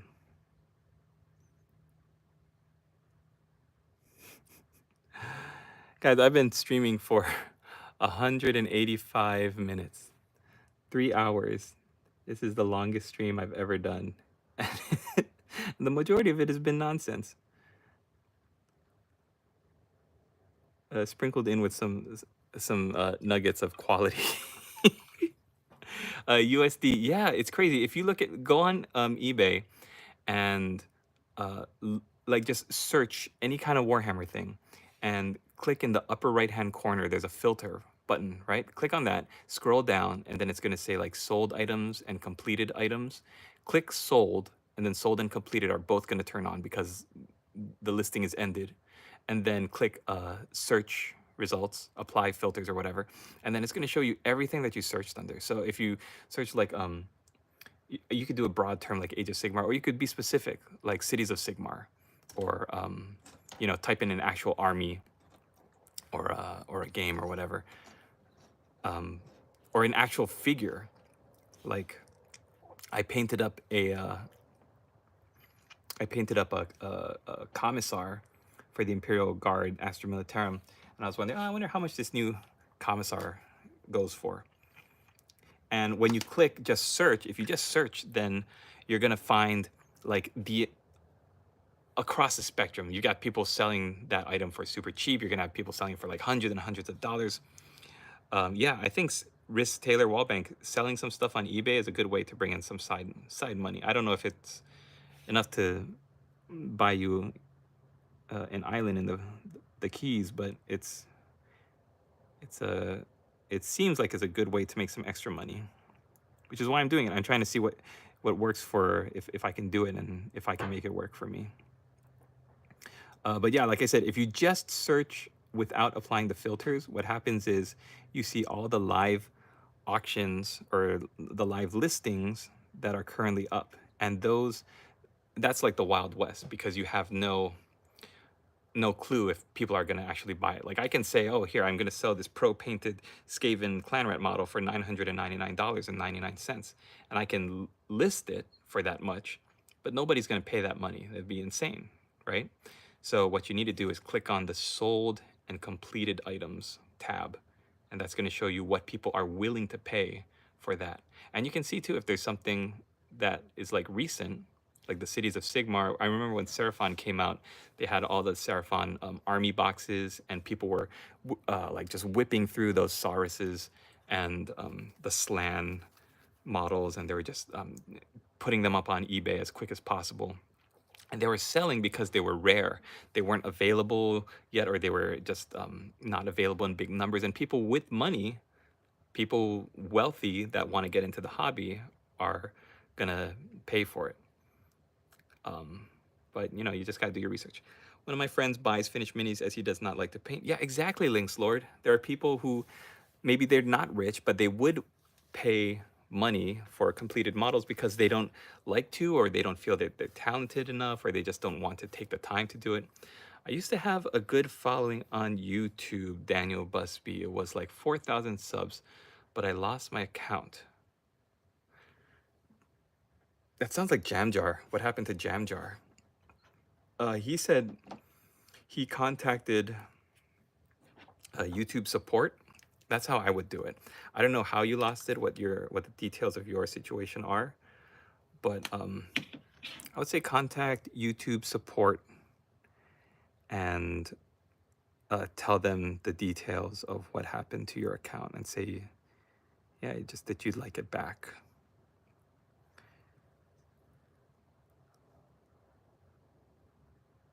And they might be able to help out with that.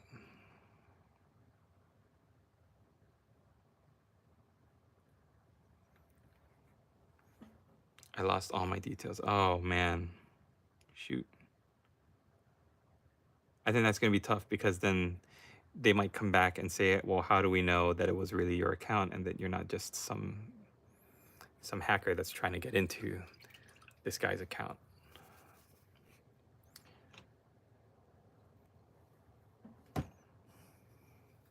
So is your channel still like up? It's just that you can't log into it? Like, what do you mean when you say you lost your account?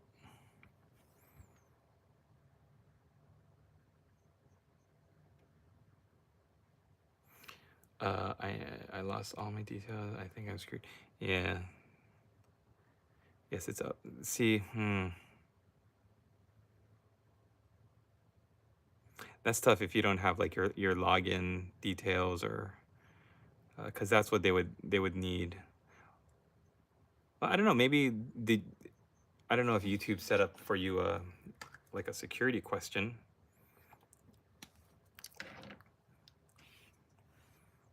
or maybe for a way to verify that it is you, because you have like the email account that it's connected to, right? You at least know that.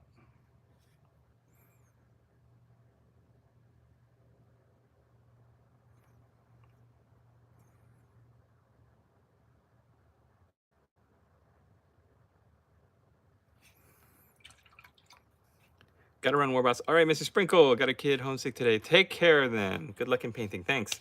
Probably not gonna get too much farther. Maybe I should go a different art channel like this. Thanks, Mrs. Sprinkle. See you later. What am I doing? You know what, guys? I think, yeah, do a different art channel. I think I might not get too much farther with these Skaven. And just to keep it fresh, let's call it for the Skaven here today, and say that I got the base coats for 9 out of 20 Skaven. That's pretty good. I just don't think I have it in me to get the 10th one knocked out. The leaves just arrived while you were alive. The leaves just arrived. All right. Yeah, I wish I could get through one more, but my eyes are rolling into the back of my head. Do I have any recommendations on what I should do for my art? Daniel Busby, just do whatever art you like to do that you can record yourself doing. Like anything. There is an audience for just about anything on YouTube. That's what makes YouTube so great. And just make a channel for any of the content, and then you're gonna find people, or they're gonna find you. That's the thing about YouTube. YouTube doesn't advertise or promote your videos to other people. What it does is find the people that are watching your videos or your kind of videos, and allegedly send them your way. I used to get like over 1,000 views a video, and those were the golden days. And I didn't even want to think about like guys like Squidmar and Eons of Battle and all the big heavy hitters now. But back in my day, when I was doing YouTube videos, I used to get like 1,000 views and be very proud and very happy that. And now, not so much. I'm lucky if I can usually like break 30 or so. Okay, one of the lots that I'm planning on selling on YouTube is my old trusty Vestroyans. Because apparently you can't find these guys. So they're super expensive. I've also got these Death Corps of Krieg officers command unit. So I'll be selling those as well. And these are all items that I might just, after I finish the live show today, I might just take pictures of them and just throw them up already. I gotta do a little bit more research to see how much people are buying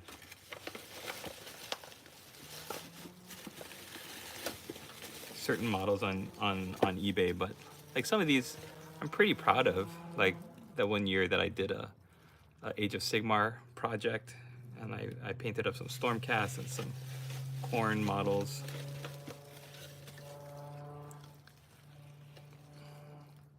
I wish my phone would focus on these models. I have Astroyans, and you can find them if you know where to look. Yep. Most people who look on eBay for Vestroyans, I find it's so much easier to just buy like a Cadia Stans or a Astra Militarum box. It's so much easier to do that. But for people who really like the feel of the old metal models, Vostroyans are so much fun, and they look fantastic. They look really great on the tabletop. Yeah, eBay is not cheap in general. That's why I'm selling on it. I'm hoping to make some money. But I loved painting my Vostroyans so much. It's gonna hurt if I find some really good prices on eBay and I decide that I'm gonna have to sell my Vostroyans, then I'm really gonna hurt. I'm gonna feel it. My Freddie Mercury medic. Holy diver. And then I've I got these Death Corps of Krieg, Command Squad.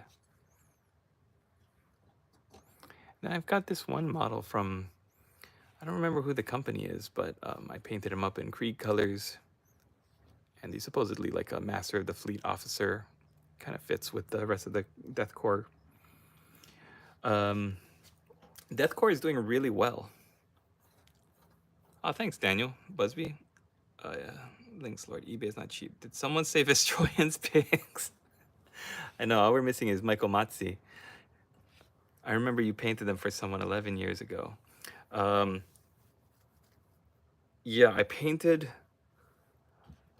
okay, so the story with the Death Corps Krieg, if you weren't around my channel, was I had purchased, like sight unseen, this was probably the worst and best decision of my life, but it has yet to be the best decision. What time is it for me, Daniel Busby? It is 6:14 a.m. So I had found on our local Craigslist, somebody was advertising a giant lot of Death Corps of Krieg. It was massive. It was not all. It was a lot of Forge World, and then some Forge World bodies or 3D printed bodies with like Cadian arms. It's just a ton though, and there weren't too many of those, but most of them were Forge World models. And then he also had like a bunch of the Centaur vehicles.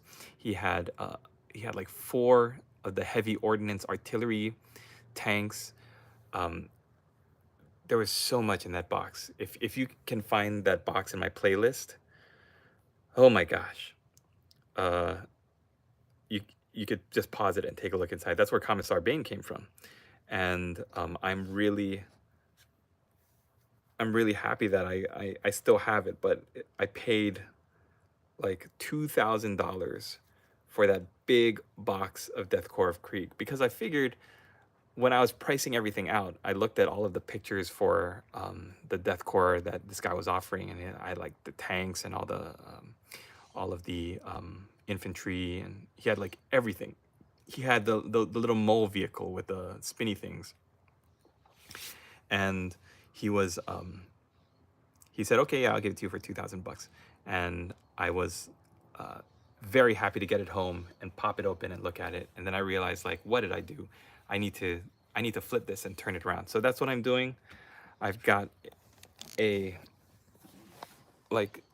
all these shelves are full of unpainted minis that I packed away from the move, minis that I either bought or were gifted to me that I have yet to unbox and open. But most of my Death Corps stuff is at the bottom.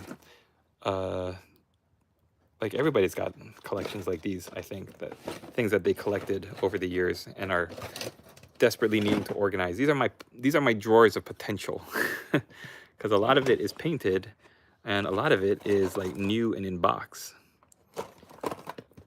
I remember you opening your vids with the Bane intro. Yeah, that's Commissar Bane. Him and Igor and Lewis are actually down in the Lady Boss's office. So I haven't done any skits with them, because every time I go down there to work, I'm literally like working, and I should bring them back out here to the garage to film, now that it's not a sweltering over 100 degrees. But yeah, see, like this, I've got like bags like this just lying around, a death core of Krieg, a death rider with all the trimmings, and there's just like so much stuff from that commission, or from that box, not commission. In fact, all of these, I'm thinking like all of these, look, an Empire Engineer. All of these miniatures that I've got in these boxes are in these shelves. They're like in all different states of completion, because these two shelves were literally like everything thrown in and then just taped up before the move. I haven't really had time to go in and look at everything that I've got. So that's something I need to do, but I'm so busy trying to finish all this other stuff, and it's like the endless enigma of a painter. I remember you opening Denmark, Daniel. Oh, Warboss Tay, how come you are up so early? I gotta finish these Skaven. I gotta finish, and also I thought, you know, if I do a live stream early in the morning, then it can pop up on people's radars. Then maybe I can get more views. It's all about the views and the shares and the likes. So if you guys are enjoying this content, there's only 3 of you left in the room so far, but if you're enjoying the content, I hope you click the like button, and I hope like that really helps out with supporting my channel. Any kind of YouTube, any YouTube channel, watching it, watch time, the amount of time you watch a video, the amount of likes you get, all of that tells YouTube that people are interested in your work, and they will show it to more people. And then those people will see the thumbnail and decide whether or not they want to click on it. And that helps you get further up the charts. Hope the lady boss isn't mad at you for being up this early. Oh, she just cares about me bringing in some money. How do you like it? We would not see it if he started in his evenings. That's true. Where's the like button? The like button for a live stream should be at the top. It's a thumbs up button. No. She's not mad, because I told her that I've got all these models that I want to flip and put on eBay. So she, as long as I help share the load and be like a good, responsible husband, then she's happy to support me, which is great, because I think any kind of hobby that you're trying to turn into a profit, you need support, and you need a good, strong support system. So it's crazy with my son. He's almost 2 years old now, and we're trying to save up enough money to have him enjoy that. It's under the video. Yeah, that's right. I'm thinking back to like a YouTube player. It should be right next to the title. It's like a thumbs up button. 10 likes. All right, we broke 2 digits, y'all. Man, what a night it's been. I'm trying to think back to like everything that I did. Like You Goes West tipped me $2. I got 2 of my 5 Cavaliers built up. I painted 9 of my 20 Skaven and base coats. I gotta find out how to get the camera focus working, because it seems like the further out I go, the more clearer it is. But I really, like, that's stupid if you're a hobby YouTube channel like me. Like, you should really be able to take a model and pop it up to the screen and not have it look like a blurry mess. So I'll try to figure that out. I'll watch some more videos. Part of my job as a YouTuber is to research and come up with the best show that I can for you guys. So like, that's why I decided to do some painting, do some building, and maybe one day we'll get to that Sentinel. It keeps getting bumped. But all right, I'm gonna call it there, guys. It's almost 6:30 a.m. here. I've been going for the last 205 minutes, and I want to thank you guys for being here, because hey, guess what? When this live stream ends, then how much money have you spent on all of my miniatures? I don't even want. I think if I even tried to hypothesize that, then my lady boss would feel the psychic disturbance, and she would climb out of bed and whack me on the head with a frying pan for spending so much money. Yeah, Daniel, get over to the Discord, man. It's right at the top of my description. You can post pictures and join the challenges and just interact there, with everybody over there. It's a great time. So, like I was saying, for all of you here in the chat right now, you guys being here, typing comments, the Discord is right in the description, the video description. There should be a link. Says Discord. There's a little robot head. It'll take you to my Discord. Just join up over there, and then you can post in the different channels. Make sure you specify in your introduction like which roles you have. That's one of Darth Torlin's job. Is he talk about like just say if you're like a painter or a YouTuber or like which roles you want to be in so that you can be um, given access to the different channels and everything. Yeah, Discord, it's a chat group chat program. It's like the new Google community thing. But yeah, if you guys are watching this video in the future, after I've already wrapped it up, then thank you for making it out here. For the three of you who are hanging out, thanks for being here and for the interaction, for the comments, for the likes. Thank you. And for those of you who are watching this in the future and you've made it to 207 minutes, then I commend you. Thank you. And let me know in the comments if you'd like to see more super duper long form videos like this. If I can get the baby down and the baby doesn't wake up at night, then it's pretty good. But Lynx Lord, you know from yesterday, oh, there we're 5. Woo! Lynx Lord was here yesterday when when my baby woke up screaming. I could hear him from the garage, and I ran upstairs, and I think I said like, "Oh, I'm just gonna leave the camera rolling because maybe I can put him back to bed and come back down." Then I was gone for like half an hour, and then I was like, "This baby's not falling asleep," and I brought him back. I had to cut the stream. Riss Taylor Wallbank, it's nice to see more content from you after you left. Yeah, more long form. I'm definitely gonna try to do more like this. The tutorials and the long form videos where I show off what I'm gonna be selling on eBay. I'm also gonna be doing live builds with you and just chatting and painting up some stuff here. And also, oh yeah, the mystery builds. I don't know if any of you guys were here for the mystery build where I built up this grave guard, but we had done a vote to paint up some mystery baggies, and I've got a bunch more mystery baggies, so we can do more of that in the future. That was a lot of fun. Anyways, thanks guys for hanging out. I'm gonna get out of here before I completely lose my mind, and I hope you have a great day wherever you were. And what I said earlier, you know, about being